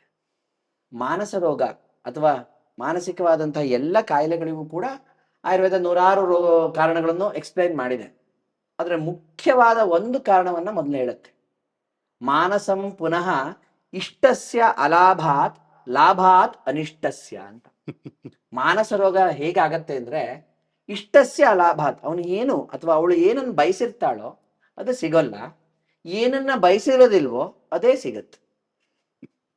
ಅದು ಎಲ್ಲ ವಿಷಯಕ್ಕೂ ಬರ್ಬೋದು. ಮನಸ್ಸನ್ನ ಉಭಯ ಇಂದ್ರಿಯ ಅಂತ ಕರೀತಾರೆ. ನಮಗೆ ಒಟ್ಟು 11 ಇಂದ್ರಿಯಗಳು, ಆಯ್ತಾ? ಕಣ್ಣು, ಕಿವಿ, ಮೂಗು, ನಾಲಿಗೆ, ಚರ್ಮ ಇದು ಜ್ಞಾನೇಂದ್ರಿಯಗಳು. ವಾಕ್ಪಾದ ಪಾಣಿಪಾಯ ಉಪಸ್ಥ ಅನ್ನುವಂತಹ ಇದು ಕರ್ಮೇಂದ್ರಿಯಗಳು. ಈ ಪಂಚ ಜ್ಞಾನೇಂದ್ರಿಯ ಮತ್ತೆ ಕರ್ಮೇಂದ್ರಿಯಗಳನ್ನ ನಿಯಂತ್ರಣ ಮಾಡುವಂಥದ್ದೇ ಮನಸ್ಸು. ಅದರಿಂದ ಅದು ಉಭಯ ಇಂದ್ರಿಯ ಅಂತಲೂ ಕರೀತಾರೆ. ಮನಸ್ಸನ್ನ ಅತೀಂದ್ರಿಯ ಅಂತಲೂ ಕರೀತಾರೆ. ಅತಿಕ್ರಾಂತಂ ಇಂದ್ರಿಯಂ, ಅದು ಕಂಟ್ರೋಲ್ ಮಾಡುತ್ತೆ ಮತ್ತೊಂದನ್ನ ಅಂತ. ಹಾಗೆ ಆ ಒಂದು ವ್ಯವಸ್ಥೆ ಏನಿದೆಯಲ್ಲ, ಆ ಅತೀಂದ್ರಿಯದ ವ್ಯವಸ್ಥೆ ಯಾವತ್ತು ಹಾಳಾಗ್ತದೆ ಅಂತಂದ್ರೆ ನಮಗ್ ಬೇಕಾಗಿದ್ದು ಸಿಗಲ್ಲ ಅಂತ. ಎಷ್ಟೋ ಜನ ಹೇಳ್ತಾರಲ್ಲ, ನನ್ನ ಮಗ ತುಂಬಾ ಒಳ್ಳೆಯವನು, ಅವ್ನು ಹೇಳ್ದಂಗ ಆಗ್ಬಿಟ್ರೆ, ಅವ್ರು ಹೇಳ್ದಂಗ ಆಗ್ಬಿಟ್ರೆ ಎಲ್ಲರೂ ಒಳ್ಳೆಯವ್ರೆ ಪ್ರಪಂಚದಲ್ಲಿ. ಅಂದ್ರೆ ಅವ್ನ ರೂಮ್ ಕ್ಲೀನ್ ಆಗಿ ಇಟ್ಕೊಂಡಿದ್ದ, ಎಲ್ಲಿ ಏನ್ ಪುಸ್ತಕ ಇಡಬೇಕು ಅಲ್ಲಿ ಇಟ್ಟ, ಯಾವ ನಾನು ಹೇಳ್ದಂಗ್ ಮಾಡ್ಬಿಟ್ಟ ಅಂದ್ರೆ ಒಳ್ಳೆ, ನಾನ್ ಹೇಳ್ದಂಗ್ ಮಾಡ್ಬಿಟ್ಟ ಅಂತಂದ್ರೆ ನನ್ ಮಗ ನನಗ್ ಒಳ್ಳೆಯವನು. ಅವನು ಹೇಗೆ ಒಳ್ಳೆಯವನಾಗ್ತಾನೆ ಕೇಳಿದ್ರೆ, ಅವ್ನು ಹೇಳ್ದಂಗ್ ನಾವೆಲ್ಲ ನಡ್ಬಿಟ್ರೆ ಅವನಿಗೆ ಖುಷಿ ಇರ್ತದೆ. ಮನೋರೋಗಕ್ಕೆ ಮೂಲ ಕಾರಣ ಮನಸಂ ಪುನಃ ಇಷ್ಟಸ್ಯ ಅಲಾಭಾತ್ ಲಾಭಾತ್ ಅನಿಷ್ಟಸ್ಯ. ಮುಖ್ಯವಾಗಿ ಏನಪ್ಪಾ ಕೇಳಿದ್ರೆ, ನೀವು ಹೇಳಿದ್ರಂಗೆ ಗೊಂದಲಗಳು, ಇರಿಟೇಷನ್ ಅನ್ನು ಕಡಿಮೆ ಮಾಡೋದು ಯಾವಾಗ ಅಂದ್ರೆ, ನಮ್ಮ ಎಕ್ಸ್ಪೆಕ್ಟೇಷನ್ಸ್ ಅನ್ನ ಕಡಿಮೆ ಮಾಡ್ಕೋಬೇಕು ಅಂತ ಎಲ್ಲರೂ ಹೇಳ್ತಾರೆ. ನಾನು ಅದನ್ನ ಹೇಳಲ್ಲ. ನಮ್ಮ ವ್ಯಾಪ್ತಿಯನ್ನು ನಾವು ಅರ್ಥ ಮಾಡ್ಕೋಬೇಕು. ನಾನೊಬ್ಬನ ವೈದ್ಯನಾಗಿ ನಮ್ಮ ಮನೆ ಕಟ್ಸ್ಬೇಕಾದ್ರೆ ಇಂಜಿನಿಯರಿಂಗ್ ಪ್ಲಾನಿಂಗ್ ಅನ್ನು ನಾನೇ ಮಾಡ್ಬೇಕು ಅನ್ನೋ ಹಠ ಹಿಡಿಬಾರ್ದು. ಅದಕ್ಕೆ ಇಂಜಿನಿಯರ್ ಇದ್ದಾರೆ. ಆ ಯಾರು ಯಾವಾಗ ಎಲ್ಲಿ ಹೇಗೆ ಅನ್ನುವಂತಹ ವಾಸ್ತವತೆ ಮತ್ತೆ ಪ್ರಸ್ತುತತೆ ಬಹುಶಃ ಅದು ಇಂದಿನ ಜೀವನದಲ್ಲಿ ಕಡಿಮೆ ಆಗ್ತಾ ಇದೆ. ಈ ಇಂಟರ್ನೆಟ್ ಅನ್ನುವಂಥದ್ದು ಬೇಕಿದ್ದು ಬೇಡದಿದ್ದು ಎಲ್ಲ ಇನ್ಫಾರ್ಮೇಶನ್ ಕೊಡ್ತದೆ. ಎಷ್ಟೋ ಜನರಿಗೆ ಎಲ್ಲ ಮಾಹಿತಿಗಳ ಅವಶ್ಯಕತೆ ಇಲ್ಲ. ಒಬ್ಬ ಕಾರ್ಪೆಂಟ್ರಿಗೆ sine theta by cos theta is equal to tan theta ಅವಶ್ಯಕತೆ ಇಲ್ಲ. ನಾವು ಅವನಿಗೆ ಅನವಶ್ಯಕವಾಗಿ ಕುತೂಹಲವನ್ನ ಸೃಷ್ಟಿಸ್ತೀವಿ ರೀಲ್ಸ್ ಮೂಲಕ. ಈಗ ಎಷ್ಟೋ ಸರಿ ಮಾನಸ ರೋಗಗಳು ಕೂಡ ಬಹಳ ಸ್ವಸ್ಥವಾಗಿ ಖುಷಿಯಿಂದ ಅವನಿಗೆ ಈ ಲೆಕ್ಚರು ಬೇಡ, ಅವನಿಗೆ ಲೈಫ್ ನಲ್ಲಿ ಕುತೂಹಲಕ್ಕಾಗಿ ನೋಡ್ತಾನೆ, ಅವನ ಇರುವಂತ ಯಾವುದೋ ಒಂದು ಮನಸ್ಸಿನ ವಿಷಯ ಬರ್ತದೆ ಅವನಿಗೆ, ಅದು ತಲೆಯಲ್ಲಿ ಹುಳ ಬಿಟ್ಕೊಂಡಂಗೆ ಆಗತ್ತೆ. That leads to irritation. ಹಾಗೆ ಸೊ ಅದನ್ನ ಕಡಿಮೆ ಮಾಡ್ಕೋಬೇಕು ಅಂದ್ರೆ ನಮ್ಮ ವ್ಯಾಪ್ತಿ ತಿಳ್ಕೊಬೇಕು ನಾವು ಅಂತ ಹೇಳ್ತೀವಿ. ಮೊದಲನೇದಾಗಿ ನಮ್ಗೆ ಏನ್ ಆಗತ್ತೆ, ನಮ್ ಕೈಲಿ ಏನ್ ಆಗಲ್ಲ ಮಾಡ್ಬೇಕು ಅಷ್ಟೇ. ಮತ್ತೆ ಯಾರನ್ನ ರಿಪೇರಿ ಮಾಡಕ್ ಆಗಲ್ವೋ ಅದಕ್ಕೆ ನಾವು ಹೊರಡಬಾರ್ದು, ನಮ್ಮನ್ನ ನಾವೇ ರಿಪೇರಿ ಮಾಡ್ಕೋಬೇಕು. ಇಲ್ಲ ಒಪ್ಕೋಬೇಕು. ವಾಸ್ತವದ ಕಲ್ಪನೆ ಇದೆಯಲ್ಲ, ಅದು ಯಾವತ್ತೂ ರಗಳೆನೆ. ಎಕ್ಸಾಮ್ ನಾಳೆ ಇದೆ ಅಂತಂದ್ರೆ ಇವತ್ತು ಹೆದರಿಕೆ, ಬಟ್ ಎಕ್ಸಾಮ್ ಹಾಲ್ನಲ್ಲಿ ಯಾರಿಗೂ ಅಷ್ಟು ಹೆದರಿಕೆ ಆಗಲ್ಲ. ವಾಸ್ತವಕ್ಕಿಂತ ವಾಸ್ತವದ ಪರಿಕಲ್ಪನೆ ಬಹಳ ಅಪಾಯಕಾರಿ. ಅಂದ್ರೆ ಇಮ್ಯಾಜಿನೇಷನ್ ಅಲ್ಲೇ ಜಾಸ್ತಿ ಒದ್ದಾಡ್ಕೋತೀವಿ ನಾವು ಅಂತ. ನಾನು ಒಬ್ಬ ಗಂಡ ಹೆಂಡತಿ ತಗೊಳ್ಳಿ, ಅವರಿಬ್ರು ಕೂಡ 50,000 ರೂಪಾಯಿ ಸಂಬಳ ತಗೊಂಡು ಒಂದು ಬಾಡಿಗೆ ಮನೆಯಲ್ಲಿ ಆರಾಮಾಗಿರ್ತಾರೆ ಅದ್ಭುತವಾಗಿ. ತಮಗೆ ಇನ್ನು 5 ಕೋಟಿ ರೂಪಾಯಿ ಬಂದು ಬೆಂಗಳೂರಿನಲ್ಲಿ ಮಹಾನಗರದಲ್ಲಿ ಒಂದು ಅದ್ಭುತ ವಿಲ್ಲಾ ಕಟ್ಸೋದಾದ್ರೆ ಹೇಗೆ ಕಟ್ಸ್ಬೇಕು ಅನ್ನೋ ಟಾಪಿಕ್ ಡಿಸ್ಕಷನ್ ತಗೋತಾರೆ. 1-2 ವರ್ಷದ ನೆಮ್ಮದಿ ಹಾಳು ಮಾಡ್ಕೊತಾರೆ.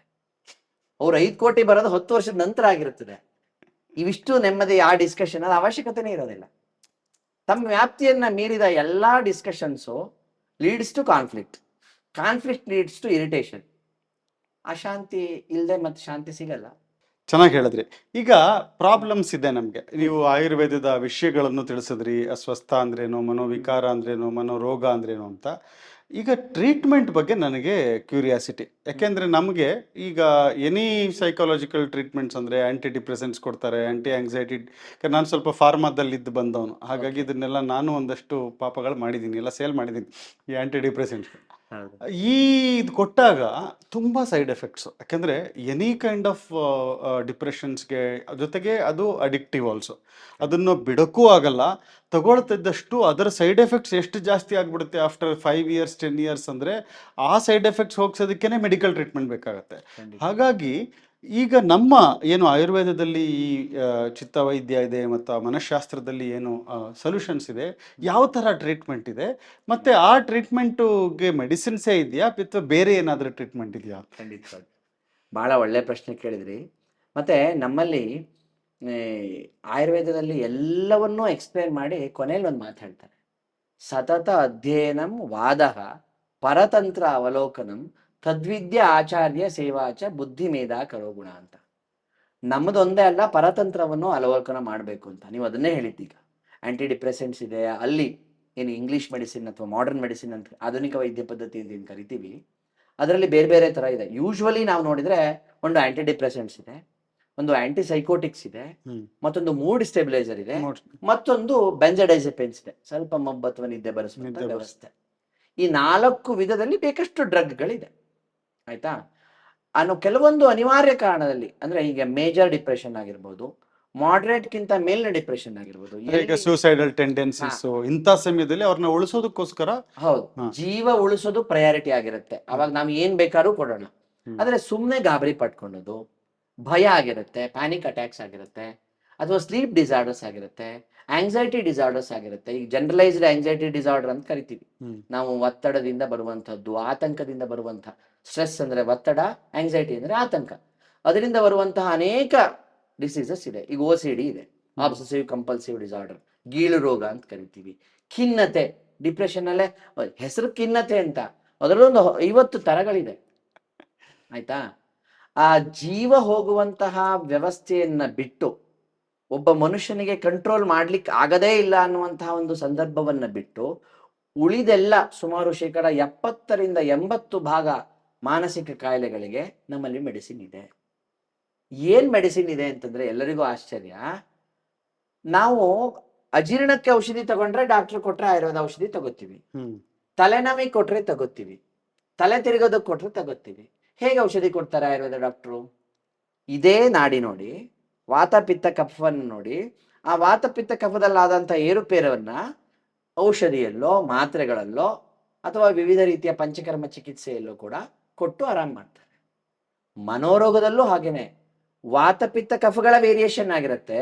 ಅದನ್ನ ಅವಲೋಕನವನ್ನ ನಾವು ಸತ್ವ ರಜ ತಮಸ್ಸಿನ ಮುಖಾಂತರ ಅರ್ಥ ಮಾಡ್ಕೊಂಡಿರ್ತೀವಿ. ಸತ್ವ ರಜ ತಮದ ಮುಖಾಂತರ ಅವರ ಬಿಹೇವಿಯರ್, ಅವರ ವರ್ತನೆಗಳಲ್ಲಿ ನಮಗೆ ವಾತ ಪಿತ್ತ ಕಫ ಯಾವ ರೀತಿಯಲ್ಲಿ ಡಿರೇಂಜ್ಮೆಂಟ್ ಆಗಿದೆ ಅಂತ ಗೊತ್ತಾಗುತ್ತೆ. ಆ ವಾತ ಪಿತ್ತಕ್ಕೆ ಕೊಡುವ ಚಿಕಿತ್ಸೆಯನ್ನೇ ಮನೋರೋಗದಲ್ಲೂ ಕೊಟ್ರೆ ನಮಗೆ ಆರೋಗ್ಯ ಸಿಗತ್ತೆ. ಆದ್ರೆ ಸಮಾಜ, ಸಾರ್ವಜನಿಕರನ್ನು ಒಪ್ಕೊಳ್ಳಿಕ್ಕೆ ಸ್ವಲ್ಪ ಟೈಮ್ ತಗೊಳುತ್ತೆ. ಎಷ್ಟೋ ಜನ ಆಯುರ್ವೇದ ನಿಧಾನ ಅಂತ ಒಂದು ನಾಣ್ಣುಡಿ ಇದ್ಬಿಟ್ಟಿದೆ. ಆದ್ರೆ ಆಯುರ್ವೇದ ನಿಧಾನ ಅಲ್ಲ, ಜನ ಆಯುರ್ವೇದಕ್ಕೆ ಬರೋದ್ ನಿಧಾನ ಅಂತ ಕೊನೆಯದಾಗಿ ಬರ್ತಾ ಇದ್ದಾರೆ. ಲಾಸ್ಟ್ ಆಪ್ಷನ್ ಈಸ್ ಆಯುರ್ವೇದ ಅಂತ. ಹಾಗಾದಾಗ ಪ್ರಾಬ್ಲಮ್ ಆಗತ್ತೆ.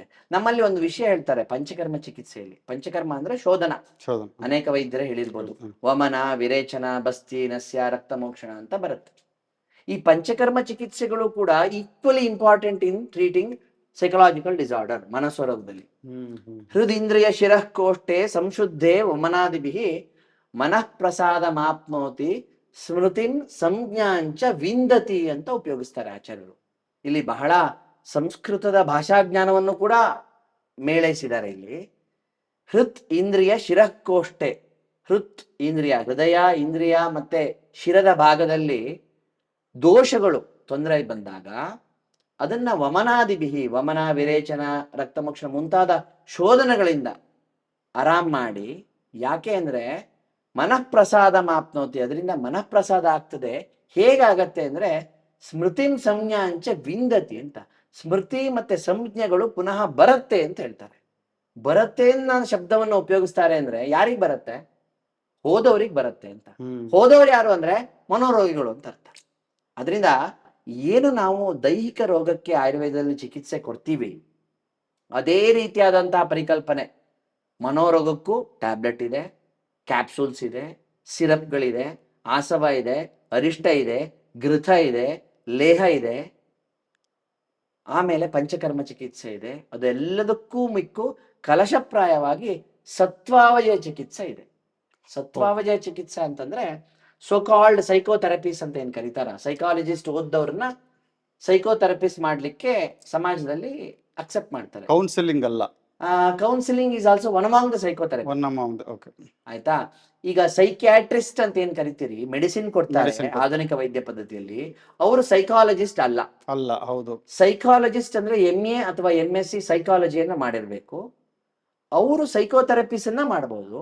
ಅವರು ದ್ರವ್ಯಗಳನ್ನ ಕೊಡೋ ಹಾಗಿಲ್ಲ, ಬಯಾಲಜಿಕಲ್ ಮೆಡಿಸಿನ್. ಹೌದು. ಆದ್ರೆ ಆಯುರ್ವೇದದಲ್ಲಿ MD ಮಾನಸ ರೋಗ ಅಂತ ಮಾಡಿದ್ರೆ ಮನೋವಿಜ್ಞಾನ ಏವಂ ಮಾನಸ ರೋಗ ಅಂತ ಕೊಡ್ತಾರೆ ಡಿಗ್ರಿನ. ಮನೋವಿಜ್ಞಾನ ಕಲ್ತ್ರೆ ಮಾತ್ರ ನೀನು ಮಾನಸ ರೋಗವನ್ನ ಚಿಕಿತ್ಸೆ ಮಾಡಬಹುದು ಅಂತ ಅರ್ಥ. Both psychology and psychiatry are mixed in one way. ಅದರಿಂದ ಸತ್ವಾವಜಯ ಚಿಕಿತ್ಸೆ ಅಂದ್ರೆ ಅಹಿತೇಭ್ಯೋ ಹಿ ಅರ್ಥೇಭ್ಯೋ ಮನೋನಿಗ್ರಹ ಅಂತ ಹೇಳ್ತಾರೆ ಅದರ ಡೆಫಿನಿಷನ್. ಅಹಿತ ಅರ್ಥದಿಂದ ಮನೋನಿಗ್ರಹನ. ಅವನ್ ಸಿಟ್ಟು ಮಾಡ್ತಾನೆ ಅಂತಂದ್ರೆ ಹಿತವಾದಷ್ಟು ಸಿಟ್ಟು ಮಾಡಿದ್ರೆ ಅದು ದೇಹಕ್ಕೆ ಮನಸ್ಸಿಗೆ ತೊಂದರೆ ಇಲ್ಲ. ಅದು ಯಾವಾಗ ಅಹಿತ ಮಾಡ್ತದೆ ಅವನಿಗೆ ಪರರಿಗೆ, ಅದು ಆ ಇಂದ್ರಿಯಾರ್ಥ ತೊಂದರೆ ಮಾಡ್ತದೆ. ಅಂದ್ರೆ ಸಿಟ್ ಮಾಡ್ಕೊಳ್ಳೋದೇ ತಪ್ಪಲ್ಲ, ಸಿಕ್ಕಾಪಟ್ಟೆ ಅನ್ನೆಸೆಸರಿ ಸಿಟ್ ಮಾಡ್ಕೊಳ್ಳೋದು ತಪ್ಪು. ನಮ್ಮಲ್ಲಿ ಮೂಲಭೂತವಾಗಿ ಇನ್ನೊಂದು ಹೇಳಲೇಬೇಕು, ನಿಮ್ಮ ಪ್ರಶ್ನೆಗೆ ಉತ್ತರ ಇದಾಗಿ ಬರ್ತದೆ. ಇಂದ್ರಿಯೇಣ ಇಂದ್ರಿಯಾರ್ಥೋ ಹಿ ಸ ಮನಸ್ಕೇನ ಗೃಹ್ಯತೆ ಕಲ್ಪ್ಯತೆ ಮನಸಾತು ಊರ್ಧ್ವಂ ಗುಣತೋ ದೋಷತೋತವ ಜಾಯತೆ ವಿಷಯೇತಸ್ಯ ಯಾ ಬುದ್ಧಿರ್ ನಿಶ್ಚಯಾತ್ಮಿಕ ಅಂತ. ಒಬ್ಬನ ಜ್ಞಾನದ ಉತ್ಪತ್ತಿ ಹೇಗಾಗ್ತದೆ ಅಂತಂದ್ರೆ ಆತ್ಮ ಮನಸ್ಸಿನ ಏನ ಸಹ ಸಂಯುಜ್ಯತೆ, ಮನಃ ಇಂದ್ರಿಯೇಣ, ಇಂದ್ರಿಯಾರ್ಥೇನ. ಕಣ್ಣು ನೋಟವನ್ನ ನೋಡ್ಬೇಕು, ರೂಪ. ಆಯ್ತಾ, ರೂಪ ನೋಟವನ್ನ ನೋಡಿ ಒಂದು ನಮಗೆ ಇಂದ್ರಿಯಾರ್ಥ ಇರ್ಬೇಕು ಅದನ್ನ ಗ್ರಹಿಸ್ಲಿಕ್ಕೆ. ಅವೆಲ್ಲದರ ಸನ್ನಿಕರ್ಷ ಕ್ಷಣಕ್ಕಿಂತ ಕಡಿಮೆಯಲ್ಲಿ ಆಗ್ತದೆ, ಅವಾಗ ಜ್ಞಾನದ ಉತ್ಪತ್ತಿ ಆಗ್ತದೆ. ಮನಸ್ಸು ಏನ್ ಮಾಡ್ತದೆ ಅಂದ್ರೆ ಈ ಇಂದ್ರಿಯೇಣ ಇಂದ್ರಿಯಾರ್ಥೋ ಹಿ ಸ ಮನಸ್ಕೇನ ಗೃಹ್ಯತೆ, ಅಲ್ಲಿ ಸಿಕ್ಕಂತಹ ಬುದ್ಧಿಯನ್ನ ಕಲ್ಪ್ಯತೆ ಮನಸಾತೋರ್ಧ್ವಂ ಗುಣತೋ ದೋಷತೋತವ. ಗುಣ ಯಾವುದು ದೋಷ ಯಾವುದು ಡಿಸ್ಕ್ರಿಮಿನೇಟಿಂಗ್ ಪವರ್ ಇದೆಯಲ್ಲ ಅದೇ ಬುದ್ಧಿ. ಯಾವುದು ಒಳ್ಳೇದು ಯಾವುದು ಕೆಟ್ಟದ್ದು ಅನ್ನುವಂತ ಜ್ಞಾನ ಇದ್ರೆ ಅದು ಬುದ್ಧಿ. ಎಷ್ಟೋ 100ರಲ್ಲಿ ಸುಮಾರು 95 ಮನೋರೋಗಗಳಲ್ಲಿ ಈ ಗುಣತೋ ದೋಷತೋ ಅಥವಾ ಡಿಸ್ಕ್ರಿಮಿನೇಟಿಂಗ್ ಪವರ್ ಹಾಳಾಗಿರುತ್ತೆ. ಈ ಪಂಚಕರ್ಮದಿಂದ ಮತ್ತೆ ಸತ್ವಾವಜಯ ಚಿಕಿತ್ಸೆಯಿಂದ ನಾವು ಅದನ್ನ ಪಡಿಬಹುದು. ಅದರಿಂದ ನಿಮಗೆ complete comprehensive management approach is there in Ayurveda. ಈ ಸತ್ವ ವಿಜಯ ಅಂತ ಹೇಳಿದ್ರೆ ಸತ್ವಾವಜಯ ಅಂತ ಇದರಲ್ಲಿ ಸತ್ವವನ್ನ ಗೆಲ್ಲುವಂಥದ್ದು ಅಂತ ಏನಿರುತ್ತೆ ಅದರಲ್ಲಿ ಸಾಮಾನ್ಯವಾಗಿ? ಅದೇ ಈಗ ಅಹಿತೇಭ್ಯೋ ಅರ್ಥೇಭ್ಯೋ ಮನೋನಿಗ್ರಹ ನೀವ್ ಹೇಗ್ ಬೇಕಾದ್ರೂ ಮಾಡ್ಬೋದು. ನಮ್ಮಲ್ಲಿ ಅದರಲ್ಲಿ ಉಪಾಯ ಚಿಕಿತ್ಸೆ, ಆಶ್ವಾಸನ ಚಿಕಿತ್ಸೆ, ದಂಡ ದಾನ ಎಲ್ಲವೂ ಇದೆ. ಅರ್ಥ ಆಯ್ತಾ? ಈಗ ಉಪಾಯದಿಂದ ಅವನನ್ನೇನೋ ಏನು ಪುಸಲಾಯಿಸೋದು ಅಂತ ಕರೀತಾರಲ್ಲ, ಅವನಿಗೇನೋ ತಿಳುವಳಿಕೆ ಹೇಳೋದಾಗಿರ್ಬೋದು. ಆಶ್ವಾಸನ ಅಂದ್ರೆ ಧೈರ್ಯವನ್ನ ಹೇಳೋದು, ಭಯ ಅಂದ್ರೆ ಹೆದರಿಸೋದು. ಡ್ರಿಂಕ್ಸ್ ಮಾಡಿದವರಿಗೆ ಅವರ್ಷನ್ ಥೆರಪಿ ಅಂತ ಮಾಡ್ತಾರೆ ಆಧುನಿಕ. ಡ್ರಿಂಕ್ಸ್ ಮಾಡ್ಬೇಕಾದ್ರೆ ಆ ಸ್ಮೆಲ್ ಅನ್ನ ಕೊಟ್ಟು ಆ ಟೈಮ್ ನಲ್ಲಿ ಕರೆಂಟ್ ಕೊಡುವಂಥದ್ದು ಅವರ್ಷನ್ ಥೆರಪಿ. ಇದು ಭಯ ಚಿಕಿತ್ಸೆ ಇದೆ. ತಾಡನ ಚಿಕಿತ್ಸೆ ಇದೆ, ಯಾರಿಗೆ ಹೊಡಿಬಹುದು ಅಂತ. ತೀಕ್ಷ್ಣ ಅಂಜನ ಚಿಕಿತ್ಸೆ ಇದೆ, ಕೂಗಾಡ್ತಾ ಇರೋನಿಗೆ. ಈಗ ಪಿತ್ತದ ಉನ್ಮಾದದ ಲಕ್ಷಣದಲ್ಲಿ ಹೇಳ್ತಾರೆ, ಪಿತ್ತಾತ್ ಸಂತರ್ಜನ ಕ್ರೋಧೋ ಮುಷ್ಟಿಲೋಷ್ಟ ಅಭಿದ್ರವ ಶೀತಛಾಯೋಧಕಾಕಾಂಕ್ಷ ನಗ್ನತ್ವಂ ಪೀತವರ್ಣತ. ನಗ್ನವಾಗಿ ಅವನು ಓಡಾಡ್ತಾನೆ, ಬಹಳ ಅಗ್ರೆಷನ್ ಅಲ್ಲಿ ಇರ್ತಾನೆ, ಆಂಗರ್ ಔಟ್ ಬಸ್ ಸಿಗತ್ತೆ. ಆ ಸಂದರ್ಭದಲ್ಲಿ ನೀನ್ ಔಷಧಿ ಕೊಡು, ನೀನ್ ಮಾತ್ರೆ ತಗ ಅನ್ನೋಂತಾಗಲ್ಲ. ಅದಕ್ಕೆ ತೀಕ್ಷ್ಣ ಅಂಜನ, ತಾಡನ, ತರ್ಜನ ಎಲ್ಲ ಚಿಕಿತ್ಸೆಯನ್ನು ಹೇಳಿದ್ದಾರೆ. ಸೊಕಾಲ್ಡ್ ಏನೋ ಒಂದು ಆಯುರ್ವೇದ ವೈದ್ಯರು ಅಂದ್ರೆ ಅಣೆಲಾಯ್ಕಾಯಿ ಪಂಡಿತರು ಅನ್ನುವಂತ ನಾಣ್ಣುಡಿ ಇದೆಯಲ್ಲ, ಪಂಡಿತರು ಹೌದು, ಅಣಲೆಕಾಯಿ ಕೊಡ್ತೀವಿ. ಆದ್ರೆ ಅಣಲೆಕಾಯಿಯ ಹಿಂದೆ ಅದ್ಭುತವಾದಂತಹ ವಿಜ್ಞಾನ ಇದೆ. ಏಕೆಂದ್ರೆ ಅಣಲೆಕಾಯಿ ಪಂಡಿತರಿಗೆ ಅಣಲೆಕಾಯಿ ಒಂದು ಪರ್ಯಾಯ ಪದ ಏನಿದೆ ಅಂದ್ರೆ ಅಭಯ ಅಂತ. ನಾವೀಗ ಅಭಯಾರಿಷ್ಟ ತಗೋತೀವಿ, ಎಲ್ಲರಿಗೂ ಅಭಯಾರಿಷ್ಟ ಗೊತ್ತು. ಅಭಯಾರಿಷ್ಟ ಯಾವುದು ಅಂದ್ರೆ ಅಣಲೆಕಾಯಿ ಅಂತ. ಅದು ಸಂಸ್ಕೃತದ ಹೆಸರು. ಅದು ವಿಜಯ ರೋಹಿಣಿ ಚೈವ ಪೂತನ ಚಾಮೃತಾಭಯ ಜೀವಂತಿ ಚೇತಕಿ ಚೇತಿ ಪಥ್ಯಯ ಸಪ್ತಜಾತಯ ಅಂತ 7 ವಿಧವಾದಂತ ಅಣಲೆಕಾಯಿ ಇದೆ. ಅದರಿಂದ ಅಣಲೆಕಾಯಿ ಪಂಡಿತರು ನಾವು. ಸರ್, ಇದರಲ್ಲಿ ನಾನು ಎಕ್ಸ್ಪೆಕ್ಟ್ ಮಾಡ್ತಾ ಇದ್ದೆ ಎಲ್ಲೋ ಒಂದ್ ಕಡೆ ಈ ಧ್ಯಾನ ಜಪ ಇದೆಲ್ಲ ಏನಾದ್ರೂ ಮೆಡಿಸಿನ್ ಆಗಿ ಬರುತ್ತಾ ಅಂತ. ನನ್ಗೆ ಆನ್ಸರ್ ಬರಲಿಲ್ಲ, ಅದಕ್ಕೋಸ್ಕರ ನಾನು ಕಾಯ್ತಾ ಇದ್ದೆ. ನಾನು ಅದಕ್ಕೆ ಸತ್ವಾವಜಯ ಅಂದ್ರೆ ಏನು ಅಂದ್ರೆ ನೀವು ಇದೆಲ್ಲ ಹೇಳಿದ್ರೆ ತಾಡನ ಅದೆಲ್ಲ ಹೇಳಿದ್ರಿ ನೀವು. ಬಟ್ ಈ ಧ್ಯಾನ ಜಪ ಇದು ಯಾವುದು? ಖಂಡಿತವಾಗಿಯೂ ನೀವು ಬೇರೆ ಬೆಂಗಳೂರಿಂದ ಬಂದಿದ್ದೀರಿ. ಆಧುನಿಕ ವಿಜ್ಞಾನದವರಲ್ಲಿ ಮಣಿ ಮಂತ್ರ ಧಾರಣವನ್ನ ನಾವು ಹೇಳಿದ್ರೆ ಬಹಳ ರುಚಿಸೋದಿಲ್ಲೇನೋ ಅಂತ ನಾವು ಹೇಳಿಲ್ಲ. ಅಷ್ಟು ಬಿಟ್ರೆ ಆಯುರ್ವೇದದ ಮೂಲಭೂತವಾದಂತಹ ಚಿಕಿತ್ಸಾ ಪದ್ಧತಿಯೇ 3. ಮೊದಲನೇದು ದೈವ ವಿಪಾಶ್ರಯ, ಎರಡನೇದು ಯುಕ್ತಿ ವಿಪಾಶ್ರಯ, ಮೂರನೇದು ಸತ್ವಾವಜಯ. 3 ರೀತಿಯ ಚಿಕಿತ್ಸಾ ಪದ್ಧತಿಯು ಮನೋರೋಗಕ್ಕೆ ಇದೆ. ಮೊದಲನೇದೇ ದೈವ ವಿಪಾಶ್ರಯ. ದೈವ ವಿಪಾಶ್ರಯದಲ್ಲಿ ನಾವು ಮಣಿ ಮಂತ್ರ ಹೋಮ ಹವನ ಜಪ ಎಲ್ಲವೂ ಇದೆ. ಬಹಳ ವೈಜ್ಞಾನಿಕವಾದ ವರ್ಣನೆ ಇದೆ. ಈಗ ಎಕ್ಸಾಂಪಲ್, ನವಗ್ರಹಗಳು ಗೊತ್ತು. ನವಗ್ರಹಗಳನ್ನ ಯಾರು ಕೂಡ ಇದು ಭ್ರಮೆ ಅಥವಾ ಇದು ನಂಬಿಕೆ ಅಂತ ಹೇಳಲ್ಲ. ನವಗ್ರಹಗಳನ್ನ ನೋಡ್ಬೋದು ನಾವು, ಅಲ್ವಾ? ಜನರ ಅಭಿಲಾಷೆ ಹಾಗೆ. The one what we can see is science, what we can feel is art. Ayurveda is a science ಅಂತ ಕೇಳಿದ್ರು ನನಗೆ. Ayurveda both art and science. ಹೌದು, ಬಿಕಾಸ್ ಇಲ್ಲಿ ಫೀಲು ಮಾಡಬೇಕು, ನೋಡಬೇಕು. 2 ಗುಣ ಇದ್ರೆ ಮಾತ್ರ ಆಯುರ್ವೇದವನ್ನ ಅರ್ಥ ಮಾಡ್ಕೋಬಹುದು ಅಂತ. ಹಾಗೆ ಆ ನವಗ್ರಹವನ್ನ ಗೊತ್ತಲ್ವಾ? ನವಗ್ರಹಕ್ಕೆ ಒಂದೊಂದು ಮಣಿಗಳು ಒಂದೊಂದು ರತ್ನಗಳು ಕೆಲಸ ಮಾಡುತ್ತೆ. ಮಾಣಿಕ್ಯ ಮುಕ್ತ ಫಲವಿದ್ರುಮಾಣಿ ತಾರ್ಕ್ಷಂಚ ಪುಷ್ಪಂ ವಿದುರಂಚ ನೀಲಂ ಗೋಮೇದಿಗಂಚಾತ ವಿಢೂರಕಂಚ ಕ್ರಮೇಣ ರತ್ನಾನಿ ನವಗ್ರಹಾಣ. ಯಾವುದೋ ಒಂದು ಟಿವಿಲಿ ಬರುವ ಜ್ಯೋತಿಷ್ಯರು ಏನೋ ಅಂತ ಹೇಳಿದಾರೆ, ಯಾವ್ದೋ ಮಣಿ ಹಾಕಿದ್ದಾರೆ, ಕೆಲಸ ಮಾಡದೇ ಇರಬಹುದು, ಅಲ್ಲದೆ ಇರಬಹುದು. ಆದ್ರೆ ಅದ್ರ ಹಿಂದೆ ವಿಜ್ಞಾನ ಇಲ್ಲ ಅನ್ನೋದನ್ನ ನಾವು ಹೇಳಲಿಕ್ಕೆ ಆಗಲ್ಲ. ಅಂದ್ರೆ ಅದು ಒಂದು ಥೆರಪಿ. ಈಗ ನಾನು ಯಾವ್ದೋ ಒಂದು ಉಂಗ್ರಕ್ಕೆ ನನಗೆ ಈಗ ಡೈಮಂಡ್ ಆಗಿ ಬರುತ್ತೆ ಅಂದ್ರೆ ಅದನ್ನ ಹಾಕೊಳ್ಳೋದು ಕೂಡ ಒಂದು ಥೆರಪಿ, ದೈವ ವಿಪಾಶ್ರಯ ಅಂತ ಹೇಳಿದೆ. ಖಂಡಿತ. ನಾನು ಮೊದಲೇ ಹೇಳಿದ ಹಾಗೆ, ಯಾರಿಗೆ ಯಾವಾಗ ಎಲ್ಲಿ ಹೇಗೆ ಈ WH ಕ್ವಶನ್ಸ್ ಅಂತ ಏನ್ ಹೇಳ್ತೀವಲ್ಲ, ಅದರ ಪ್ರಸ್ತುತತೆಯನ್ನ ನಾವು ಬಳಸ್ಕೊಳ್ಳದೆ ಹೋದ್ರೆ ಎಲ್ಲ ವಿಜ್ಞಾನವೂ ಒಂಥರ ನಾಟಕ ತರ ಕಾಣುತ್ತೆ. ಅದರಿಂದ ಭಾರತೀಯ ವಿಜ್ಞಾನಗಳಿಗೆ ಕೇವಲ ನೋಡುವ ದೃಷ್ಟಿ ಒಂದೇ ಅಲ್ಲ, ಅರ್ಥೈಸುವ ಮನಸ್ಸಿರಬೇಕು, ಆಲೋಚನೆ ಮಾಡಿಸುವಂತಹ ದೊಡ್ಡ ಹೃದಯ ಇರಬೇಕು. ಆಗ ಜ್ಯೋತಿಷ, ವ್ಯಾಕರಣ, ಛಂದಸ್ಸು, ಕಲ್ಪ, ನಿರುಕ್ತ, ಆಯುರ್ವೇದ ಅಥವಾ ಎಲ್ಲ ವೇದಗಳು ಕೂಡ ಅರ್ಥ ಆಗುತ್ತೆ. ಆ ದೊಡ್ಡ ಮನಸ್ಸು ಸ್ಥಿತಿ ಇರೋರಿಗೆ, ವಿಶಾಲವಾದ ಮನಸ್ಥಿತಿ ಇರೋರಿಗೆ ಖಂಡಿತವಾಗ ಆಯುರ್ವೇದ ಒಂದು ವೈಜ್ಞಾನಿಕ ಚಿಕಿತ್ಸೆ ಅನ್ನುವಂಥದ್ದು ಅರ್ಥ ಆಗತ್ತೆ ಅನ್ನುವಂಥದ್ದು ನನ್ನ ಒಂದು ಅನುಭವದ ಮಾತು. ಕೊನೆಯದಾಗಿ ಕಡೆ ಪ್ರಶ್ನೆ ಒಂದು, ಇವಾಗ ಆಂಗ್ಸೈಟಿ ತುಂಬಾ ಜನಗಳಿಗೆ ಕಾಮನ್ ಇರುವಂಥದ್ದು. ನೀವು ಹೇಳಿದ್ರಿ ಆತಂಕ ಮತ್ತೆ ಒತ್ತಡ, ಪ್ರೆಷರು, ಆಂಗ್ಸೈಟಿ ಅಂದ್ರೆ ಸಣ್ಣ ಸಣ್ಣ ವಿಷಯಕ್ಕೂ ನಮಗೆ ಕೋಪ ಬರುವಂಥದ್ದು. ಇದು ಒಂದು ನಾವು ಪ್ರತಿದಿನದಲ್ಲಿ ನಮ್ಮ ಒಂದು ಮನಸ್ಸನ್ನ ಶುದ್ಧ ಮಾಡ್ಕೋಬೇಕು ಅಂದ್ರೆ ಏನ್ ಮಾಡಿದ್ರೆ ಇದೆಲ್ಲ ಆಗುತ್ತೆ? ಜನರಲ್ ಆಗಿ ಹೇಳೋದಾದ್ರೆ, ಸಾಮಾನ್ಯವಾಗಿ ಏನನ್ನ ಮಾಡಿದ್ರೆ ನಾವು ನಮ್ಮ ಮನಸ್ಸನ್ನ ಒಂದು ಕಂಟ್ರೋಲ್ ಅಲ್ಲಿ ಅಥವಾ ಒಂದು ಆಹ್ಲಾದಕರವಾಗಿ ಇಟ್ಕೋಬಹುದು? ಒಂದು, ಆಯುರ್ವೇದ ಇದಕ್ಕೆ ದಿನಚರಿ, ಋತುಚರ್ಯ, ಸ್ವಸ್ಥವೃತ್ತ ಅನ್ನುವಂತಹ ಅನೇಕ ಚರ್ಯಗಳನ್ನ ಆದ್ರೆ ಜನ ಇವತ್ತಿಂದ ಹೇಗೆ ಅಂದ್ರೆ rules is there to break ಅಂತ, ರೂಲ್ಸ್ ಬ್ರೇಕ್ ಮಾಡೋದೇ ಜೀವನದ ಪದ್ಧತಿ ಆಗೋದು, ಚೀಟ್ ಕೋಡ್ ಅಂತ. ಹೌದು. ಆದ್ರೆ ಎಷ್ಟೋ ಸರಿ ಇವೆಲ್ಲ ನೀವೇನ್ ಕೇಳಿದ್ರಲ್ಲ ಪ್ರಶ್ನೆಗೆ, ಯಾರು ನಿಜವಾಗ್ಲೂ ಒಬ್ಬ ಆತಂಕದಿಂದ ಬರ್ತಾನೆ ಅವನಿಗೆ ಈ ದಿನಚರಿಯ ಬಗ್ಗೆ ಹೇಳಿದಾಗ ಬಹಳ ಉತ್ಕೃಷ್ಟವಾದ ಮನಸ್ಸಿನಿಂದ ಕೇಳ್ತಾನೆ. ಬಹಳ ಆರಾಮಾಗಿದ್ದವನಿಗೆ ಅದ್ರ ವ್ಯಾಲ್ಯೂ ಗೊತ್ತಾಗಲ್ಲ. ಯಾವಾಗ್ಲೂ ಅಷ್ಟೇ, ಹೊಸದವನಿಗೆ ಊಟ ಹಾಕ್ಬೇಕಂತೆ. ಹಾಗೆ ನಾನು ಒಂದು ಟೇಕ್ ಹೋಮ್ ಪಾಯಿಂಟ್ ತರ, ಟಿಪ್ಸ್ ತರ ಹೇಳೋದಾದ್ರೆ, ಪ್ರತಿಯೊಬ್ರು ಸೂರ್ಯ ಹುಟ್ಟೋದ್ರಕ್ಕಿಂತ ಮೊದಲೆದ್ರೆ ಬಹಳ ಒಳ್ಳೇದು. ಆದ್ರೆ ಸೂರ್ಯನ ಜೊತೆಗಾದ್ರೂ ಹೇಳಿ. ಮೊದಲನೇದು, ಎದ್ದ ಮೇಲೆ ಮಲಮೂತ್ರ ವಿಸರ್ಜನೆ ಆಗತ್ತೆ. ತಣ್ಣ ನೀರಿನಲ್ಲಿ, ಬಹಳ ಚಳಿಗಾಲ ಆದ್ರೆ ಅಥವಾ ಯಾವ್ದಾದ್ರು ರೋಗ ಇದ್ದವರಾದ್ರೆ ಬೇಡ, ಇಲ್ಲದೆ ಹೋದ್ರೆ ಸ್ವಲ್ಪ ತಣ್ಣಗಿನ ನೀರಿನಲ್ಲಿ ಮುಖವನ್ನ ಸ್ಪ್ರಿಂಕಲ್ ಮಾಡ್ಕೊಳ್ಳಿ. ಮುಖಕ್ಕೆ ಒಂದು ಒಳ್ಳೆಯ ಕಾಟನ್ ಬಟ್ಟೆಯಲ್ಲಿ ಹಾಕ್ಕೊಳ್ಳಿ. ಒಂದು ಕಡೆ ಕೂತ್ಕೊಂಡು ದೀರ್ಘವಾಗಿ, ಅದಕ್ಕೆ ನೀವು ಯೋಗ, ಪ್ರಾಣಾಯಾಮ, ಉಶ್ವಾಸ ನಿಶ್ವಾಸ, ನಾಡಿ ಶುದ್ಧಿ, ಯಾವ ಹೆಸರನ್ನು ಕರೀದಾದ್ರೂ ಅಡ್ಡಿಲ್ಲ. ದೀರ್ಘವಾಗಿ ಉಸಿರು ತಗೊಳ್ಳಿ, ಉಸಿರನ್ನ ಹಿಡ್ಕೊಳ್ಳಿ, ಹೆಚ್ಚು ಟೈಮ್ ಹಿಡ್ಕೊಳ್ಳಿ, ಎಷ್ಟಾಗತ್ತೋ ಅಷ್ಟು. ನಿಧಾನ ಉಸಿರನ್ನ ಬಿಡಿ. ಸುಮಾರು ಪ್ರಾಣಾಯಾಮಗಳು ಅದರೊಳಗೆ ಅಡಕ ಆಗಿರುತ್ತೆ. ನಿಮ್ಗೆ ಏನಾಗತ್ತೆ ಅಂದ್ರೆ, ನೀವು ಎಷ್ಟು ಉಸಿರನ್ನ ಹಿಡ್ಕೊತೀರೋ ಅಷ್ಟು ನಿಮ್ಮ ಇಂದ್ರಿಯ ನಿಗ್ರಹ ಶಕ್ತಿ ಬೆಳೀತದೆ.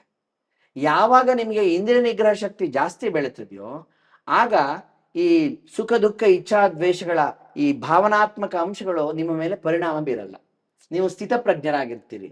ಯಾವಾಗ ನಿಮಗೆ ಸ್ಥಿತಪ್ರಜ್ಞರಾಗಿರ್ತೀರೋ, ಬೆಳಗ್ಗೆ ಹೇಗೆ ಶುಭ್ರ ಮನಸ್ಸಿನೊಂದಿಗೆ ಮನೆಯಿಂದ ಹೊರಡ್ತೀರಿ, ಅದೇ ಶುಭ್ರ ಮನಸ್ಸಿನೊಂದಿಗೆ ಮನೆಗೆ ಬರ್ಬೋದು.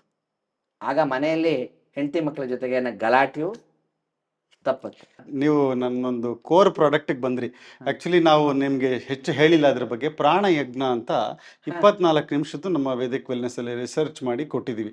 10 ನಿಮಿಷದಲ್ಲಿ ಕೂಡ ಅದನ್ನು ಮಾಡ್ಬೋದು. ಪ್ರಾಣಿಕ್ ಬ್ಯಾಲೆನ್ಸ್ ಆಗುತ್ತೆ. ಇದನ್ನು ಪ್ರತಿದಿನ ಮಾಡಿದಷ್ಟು ನಿಮ್ಮ ಒಳಗಡೆ ಏನು ಪ್ರಾಣಿಕ್ ಇಂಬ್ಯಾಲೆನ್ಸಸ್ ಇದೆ, ಅದರಿಂದ ನಿಮಗೆ ಬರುವಂತಹ ಏನೇನು ಪ್ರೆಷರ್ ಸಿಚುವೇಶನ್ಸ್ ಏನಿರುತ್ತೆ ಅದೆಲ್ಲ ಕಡಿಮೆ ಆಗುತ್ತೆ ಅಂತ ಹೇಳಿ ತುಂಬ ಡೀಟೇಲ್ ಆಗಿ ಅದ್ರ ಬಗ್ಗೆ 5 ವಿಡಿಯೋಗಳು ಮಾಡಿದ್ದೀವಿ. ಇದರಲ್ಲೆಲ್ಲ ಹೇಗೆ ಒಳಗಡೆ 24 ರೂಪದಲ್ಲಿ ನಿಮ್ಮ ದೈವ ವ್ಯಪಾಶ ಇದೆಲ್ಲ ಬಹಳಷ್ಟು ಅದರಲ್ಲಿ ಶಾಸ್ತ್ರದಲ್ಲಿ ಹೇಳಿರೋದೆಲ್ಲ ಕವರ್ ಆಗಿದೆ.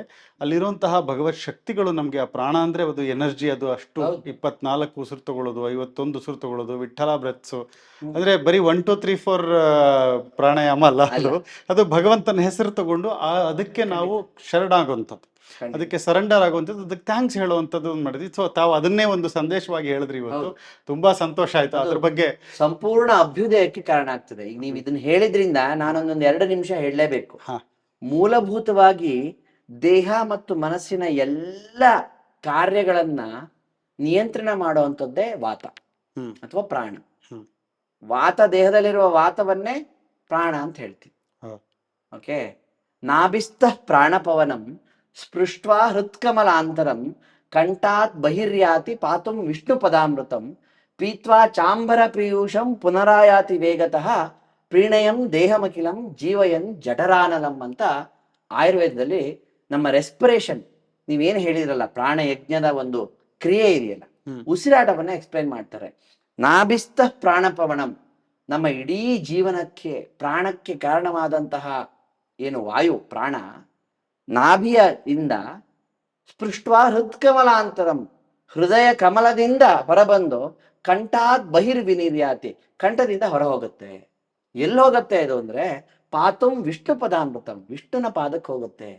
ಪೀತ್ವಾ ಚಾಂಬರ ಪೀಯೂಷಂ, ಅಂಬರದಲ್ಲಿರುವಂತಹ ಪೀಯೂಷ, ಅಮೃತಕ್ಕೆ ಸಮಾನವಾದಂತಹ ಗಾಳಿಯನ್ನ, ಆ ವಿಷ್ಣುವಿನ ಒಂದು ಎನರ್ಜಿಯನ್ನ, ನೀವು ಹೇಳಿದ್ರಲ್ಲ ವಿಠಲನ ಎನರ್ಜಿಯನ್ನ ತೆಗೆದುಕೊಂಡು ಪೀತ್ವಾ ಚಾಂಬರ ಪೀಯೂಷಂ ಪುನರಾಯಾತಿ ವೇಗತಃ, ವೇಗ, that is A scientific thing. ಅದು ಬರುತ್ತೆ. ಪ್ರೀಣಯಂ ಜೀವಮಖಿಲಂ, ಇಡೀ ಜೀವವನ್ನ, ದೇಹಮಖಿಲಂ, ಇಡೀ ದೇಹವನ್ನ ಪ್ರೀಣನ ಮಾಡುತ್ತೆ. It nourishes. ಜೀವಯನ್ ಜಠರಾನಲಂ, ನಮ್ಮ ಈ ದೇಹ ವರ್ಧನಕ್ಕೆ, ನಮ್ಮ ಪ್ರತಿ ದಿನದ ವೃದ್ಧಿಗೆ ಕಾರಣವಾದಂತಹ ಜಾಠರಾಗ್ನಿಯನ್ನ ಜೀವನ ಮಾಡ್ತದೆ ಅಂತ. ಇದು ಪ್ರಾಣದ ಒಂದು, ನೀವು ನಿಮ್ಮ ಈ ಪ್ರಾಣ ಯಜ್ಞದ ಮೂಲ ತತ್ವವಾಗಿ ಇದನ್ನು ಉಪಯೋಗಿಸ್ಕೋಬಹುದು. ಇದಲ್ಲದೆ ವಾತದ ಕಾರ್ಯದಲ್ಲಿ ಆಚಾರ್ಯ ಚರಕರು ಸೂತ್ರಸ್ಥಾನ ಅಂತಿದೆ, ಮೊದಲನೇ ಸ್ಥಾನದಲ್ಲೇ. ಸೂತ್ರಸ್ಥಾನದ 12ನೇ ಅಧ್ಯಾಯ ವಾತಕ್ಕಾಗಿಯೇ ಮೀಸಲಿಟ್ಟಿದ್ದಾರೆ. ವಾತ ಕಲಾಕಲೀಯ ಅಂತ ಅಧ್ಯಾಯದ ಹೆಸರು. ಅಲ್ಲಿ ವಾತದ ಗುಣವನ್ನ ಹೇಳ್ತಾರೆ.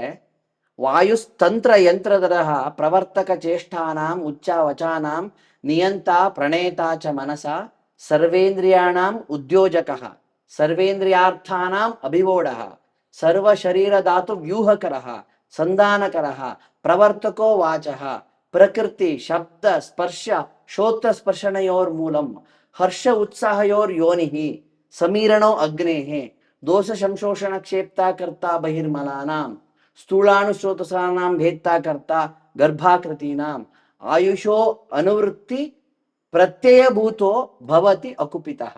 ಅಕುಪಿತವಾದಂತಹ ವಾತ ಪ್ರಾಣ ನಮ್ಮ ದೇಹದೊಳಗಿದ್ರೆ ಇವಿಷ್ಟು ಕಾರ್ಯಗಳು ಸರಿಯಾಗಿ ಆಗ್ತದೆ. ಇಲ್ಲ ಅಂತಂದ್ರೆ ನಮ್ಮ ಯಾವ ತೃಣಮಪಿ ನಚಲತಿ ತೇನ ವಿನ ಅಂದಂಗೆ ನಮ್ಮ ಶರೀರದಲ್ಲಿ ಈ ವಾತದ ವಿನ ತೃಣಮಪಿ ನಚಲತಿ. This is what the complete gist of respiration and the importance of vata or what you call it as prana. ನೀವು ಅದರ ಕೆಲಸ ಮಾಡ್ತಿದ್ದೀರಿ ಅಂತ ಹೇಳಿ ನಮಗೆ ಎಲ್ಲೆಲ್ಲದ ಉತ್ಸಾಹ ಬಂತು. ಆಯುರ್ವೇದದಲ್ಲಿ ಹೇಳಿದ್ದಾರೆ ಅನ್ನೋದನ್ನ ನಾವು ತಿಳಿಸಬೇಕಾದದ್ದು ಒಬ್ಬ ಆಯುರ್ವೇದ ವೈದ್ಯರಾಗಿ ನಮ್ಮ ಕರ್ತವ್ಯ. ಅದ್ಭುತವಾಗಿ ಹೇಳಿದ್ರಿ. ಅಂದ್ರೆ ಒಂದು ಒಳ್ಳೆ ಟೇಕ್ ಅವೇ ಕೊಟ್ರಿ. ಅಂದ್ರೆ ಬೆಳಗ್ಗೆ ಎದ್ಬಿಟ್ಟು ತಕ್ಷಣ ಏನು ಒಂದು 5-10 ನಿಮಿಷ ಸರಿಯಾಗಿ ದೀರ್ಘವಾಗಿ ಉಸಿರಾಡಿ. ಅದು ಯಾವ್ದ್ರಲ್ಲಾದ್ರೂ ಮಾಡಿ, ಪ್ರಾಣಾಯಾಮದಲ್ಲಾದ್ರೂ ಮಾಡಿ, ಹೌದು. ಭಸ್ತ್ರಿಕಾದಲ್ಲಾದ್ರೂ ಮಾಡಿ, ಏನಾದ್ರೂ ಮಾಡಿ, ಅನುಲೋಮ ವಿನುಲೋಮ ಏನಾದ್ರೂ ಮಾಡಿ. ಮತ್ತೆ ಕೇವಲ ರೋಗಿಗೊಂದೇ ಅಲ್ಲ, ಆರೋಗ್ಯವಂತನಿಗೊಂದೇನೂ ಅಲ್ಲ, ರೋಗಿಗೆ ಬಹಳ ಹಿಂಸೆ ಆಗಿ ಬರ್ತಾನೆ ಅಥವಾ ಮಾನಸಿಕ ಇರಿಟೇಷನ್ ಇರುತ್ತೆ ಅಂತ ತಿಳ್ಕೊಳ್ಳಿ, ಆ 10 ನಿಮಿಷದಲ್ಲಿ ಅವ ಪ್ರಾಸ್ ಅಂಡ್ ಕಾನ್ಸ್ ಯೋಚನೆ ಮಾಡ್ತಾನೆ, ಅವನಿಗೊಂದು ಸೊಲ್ಯೂಷನ್ ಬರುತ್ತೆ. ನಮ್ಮಲ್ಲಿ ಯಾವಾಗ್ಲೂ ಹೇಳ್ತಾರೆ, ನಮ್ಗೆ ಯಾವ ವಿಷಯಗಳು ಗೊತ್ತಿಲ್ಲದೆ ಹೋದ್ರು ಯಾವ ರೋಗದ್ದು ಒಂದು ಡಯಾಗ್ನೋಸ್ ಮಾಡಿ ಒಂದು ಲೆವೆಲ್ ಆಫ್ ಟ್ರೀಟ್ಮೆಂಟಿಗೆ ಹೋಗು, ಒಂದು ಲೈನ್ ಆಫ್ ಟ್ರೀಟ್ಮೆಂಟ್. ಹಾಗೆ ನಮ್ಮ ಜೀವನದಲ್ಲೂ ಅಷ್ಟೇ, ಮನಸ್ಸಿಗೆ ರಗಳೆ ಆಗ್ತಾ ಇದೆ ಅಂತೆ ಅದಕ್ಕೊಂದು ಹೆಸರು ಕೊಟ್ಟು, ಅದು ಸಮಸ್ಯೆ ಅಂತ ತಿದ್ಕೊಂಡು ಅದಕ್ಕೊಂದು ಸೊಲ್ಯೂಷನ್ ಕೊಟ್ಟು ಅದರಂತೆ ಮುನ್ನೋಗಿಬೇಕು. ಅವಾಗ ಸ್ಟ್ರೆಸ್ ಕಡಿಮೆ ಆಗುತ್ತೆ. ಎಲ್ಲದನ್ನು ತಲೆಯಲ್ಲಿ ಇಟ್ಕೊಂಡು ಎಳ್ಕೊಂಡು ಹೋಗೋದು ಕಷ್ಟ. ಇದು ವ್ಯವಸ್ಥೆ. ಬಟ್ ಇವತ್ತು ನಮ್ಗೊಂಥರ ರಿವಿಲೇಷನ್ ಇವತ್ತು ಡಾಕ್ಟರ್ ನಿರಂಜನ್ ಅವರೇ. ಬಿಕಾಸ್ ಇಷ್ಟೆಲ್ಲ ವಿಷಯ ನಮಗೆ ಆಯುರ್ವೇದದಲ್ಲಿ, ಅದು ಮನಃಶಾಸ್ತ್ರದಲ್ಲಿ, ಚಿತ್ತವೈದ್ಯದಲ್ಲಿ ಇದೆ ಅನ್ನೋದು ಖಂಡಿತ ನಮಗೆ ಐಡಿಯಾನೇ ಇರಲಿಲ್ಲ. ಅದು ಇಷ್ಟು ಲೆವೆಲ್ ಆಫ್ ಡೀಟೇಲ್ಸ್ ನೀವೇನು ಹೇಳಿದ್ರಿ, ತುಂಬಾ ಅದ್ಭುತವಾಗಿ ತಿಳಿಸ್ಕೊಟ್ಟೆ. ಪ್ರತಿಯೊಂದು ಒಂದೊಂದು ವಿಷಯದ ಆಳವೂ ಕೂಡ ನಾವು ಅಗದಷ್ಟು ಇದೆ. ಹಾಗೆ ಆದ್ರೆ ಏನಾಗ್ತಿದೆ, ದುರ್ದೈವ ಅಂತಂದ್ರೆ ಅಪ್ಲಿಕೇಶನ್ಸ್ ಅಲ್ಲಿ ನಮ್ಮಂತಹ ವೈದ್ಯರು ಕೂಡ ಹೆಚ್ಚೆಚ್ಚು ಪ್ರಯತ್ನ ಪಡಬೇಕು. ನಮ್ ಜವಾಬ್ದಾರಿಯೂ ಇದೆ, ಜನರ ಜವಾಬ್ದಾರಿಯೂ ಇದೆ. ಜನ ನಮ್ಮ ಹತ್ರ ಇದಕ್ಕೆ ಬಂದ್ರೆ ನಾವು ಕೊಡಬಹುದು. ಅಂದ್ರೆ ನಮ್ಮ ಉದ್ದೇಶ ಅದೇ, ಅಂದ್ರೆ ಏನಂದ್ರೆ ಅದರಲ್ಲಿ ಒಂದು ಇಂಟ್ರೆಸ್ಟ್ ಬರ್ಸ್ಬೇಕು ಅಂತ. ಇದು ತುಂಬಾ ಇದೆ ವಿಷಯಗಳು. ಅಟ್ಲೀಸ್ಟ್ ನನ್ನ ಸಮಸ್ಯೆಗೆ ಇದರಲ್ಲಿ ಉತ್ತರ ಇದೆ ಅಂತ ಗೊತ್ತಾದ್ರೆ ಇಟ್ ಇಸ್ ವರ್ತ್ ಸರ್ಚಿಂಗ್. ಈಗ ನನಗೆ ಸಮಸ್ಯೆ ಇದ್ದ ಮೇಲೆ ಅದಕ್ಕೆ ಉತ್ತರ ಬೇಕು ಅಂದ್ರೆ ಇಲ್ಲಿ ಇದೆ ಅಂತ ಹೇಳಿದ್ಮೇಲೆ ಇದನ್ನ ಅಟ್ಲೀಸ್ಟ್ ಎಕ್ಸ್ಪ್ಲೋರ್ ಮಾಡ್ಬೇಕಲ್ವಾ ಅನ್ನೋದು. ಅದಕ್ಕೆ ನಿಮ್ಮಂಥವ್ರು ಜ್ಞಾನಿಗಳು ಎಷ್ಟು ಎಲ್ಲ ರಿಸರ್ಚ್ ಮಾಡಿದ್ರು ಇದ್ರ ಬಗ್ಗೆ, ಇನ್ನು ಮುಂದೆ ಬರ್ತಾ ಇರಬೇಕು, ಈ ತರ ಇನ್ನೂ ಅನೇಕ ವಿಷಯಗಳು ತಿಳಿಸ್ಕೊಡ್ಬೇಕು ಅಂತ ತುಂಬಾ ತುಂಬಾ ಧನ್ಯವಾದಗಳು ನಿಮಗೆ. ಇಷ್ಟು ಒಂದ್ ಕಡೆ ರಿಸರ್ಚ್ ವರ್ಕು, ಇನ್ನೊಂದ್ ಕಡೆ ಪೇಷಂಟ್ಸು, ಇನ್ನೊಂದ್ ಕಡೆ ಹಾಸ್ಪಿಟಲ್ ಮ್ಯಾನೇಜ್ಮೆಂಟು, ಇಷ್ಟೆಲ್ಲದರ ಮಧ್ಯೆ ತಮ್ಮ ಸಮಯ ತೆಗೆದು ಇದಕ್ಕೋಸ್ಕರ ತಾವು ಇಷ್ಟೆಲ್ಲ ವಿಷಯ ತಿಳಿಸ್ಕೊಟ್ಟಿರೋದಕ್ಕೆ ತುಂಬಾ ತುಂಬಾ ಧನ್ಯವಾದಗಳು. ಖಂಡಿತವಾಗಿಯೂ ಭಾರತೀಯ ವಿಜ್ಞಾನಕ್ಕೋಸ್ಕರ ನೀವು ಇಷ್ಟೆಲ್ಲ ಮಾಡ್ತಿದ್ದೀರಿ. ಆಯುರ್ವೇದದಲ್ಲಿ ಏನ್ ಹೇಳಿದೆ, ನಮ್ಮ ವ್ಯಾಪ್ತಿಗೆ ಏನ್ ಬರ್ತದೆ ಅದನ್ನ ಜನಸಾಮಾನ್ಯರಿಗೆ ತಿಳಿಸ್ಲಿಕ್ಕೆ ನಾವು ಯಾವಾಗ್ಲೂ ಕೂಡ ಉತ್ಸುಕರಾಗಿದ್ದೇವೆ ಅಂತ ನಿಮ್ಮ ಮೂಲಕ ಎಲ್ರಿಗೂ ತಿಳಿಸ್ತೇವೆ. ನಮಸ್ಕಾರ. ನಮಸ್ಕಾರ. ನೋಡಿದ್ರಲ್ಲ ವೀಕ್ಷಕರೇ, ಈ ಆಯುರ್ವೇದದಲ್ಲಿ ನೋಡಿ, ಡೈಲಿ ಪ್ರಾಬ್ಲಮ್ಸ್ಗೆ, ನಮ್ಮ ಸಣ್ಣ ಸಣ್ಣ ಯಾತಕ್ಕೆ ನಮ್ಮ ಮನಸ್ಸಿಗೆ ಇರಿಟೇಟ್ ಆಗುತ್ತೆ, ಅದಕ್ಕೆ ಕೂಡ ತುಂಬ ಒಳ್ಳೆ ಅದ್ಭುತವಾದ ಉತ್ತರಗಳಿದೆ ಅಂತ ಡಾಕ್ಟರ್ ಹೇಳಿದ್ದಾರೆ.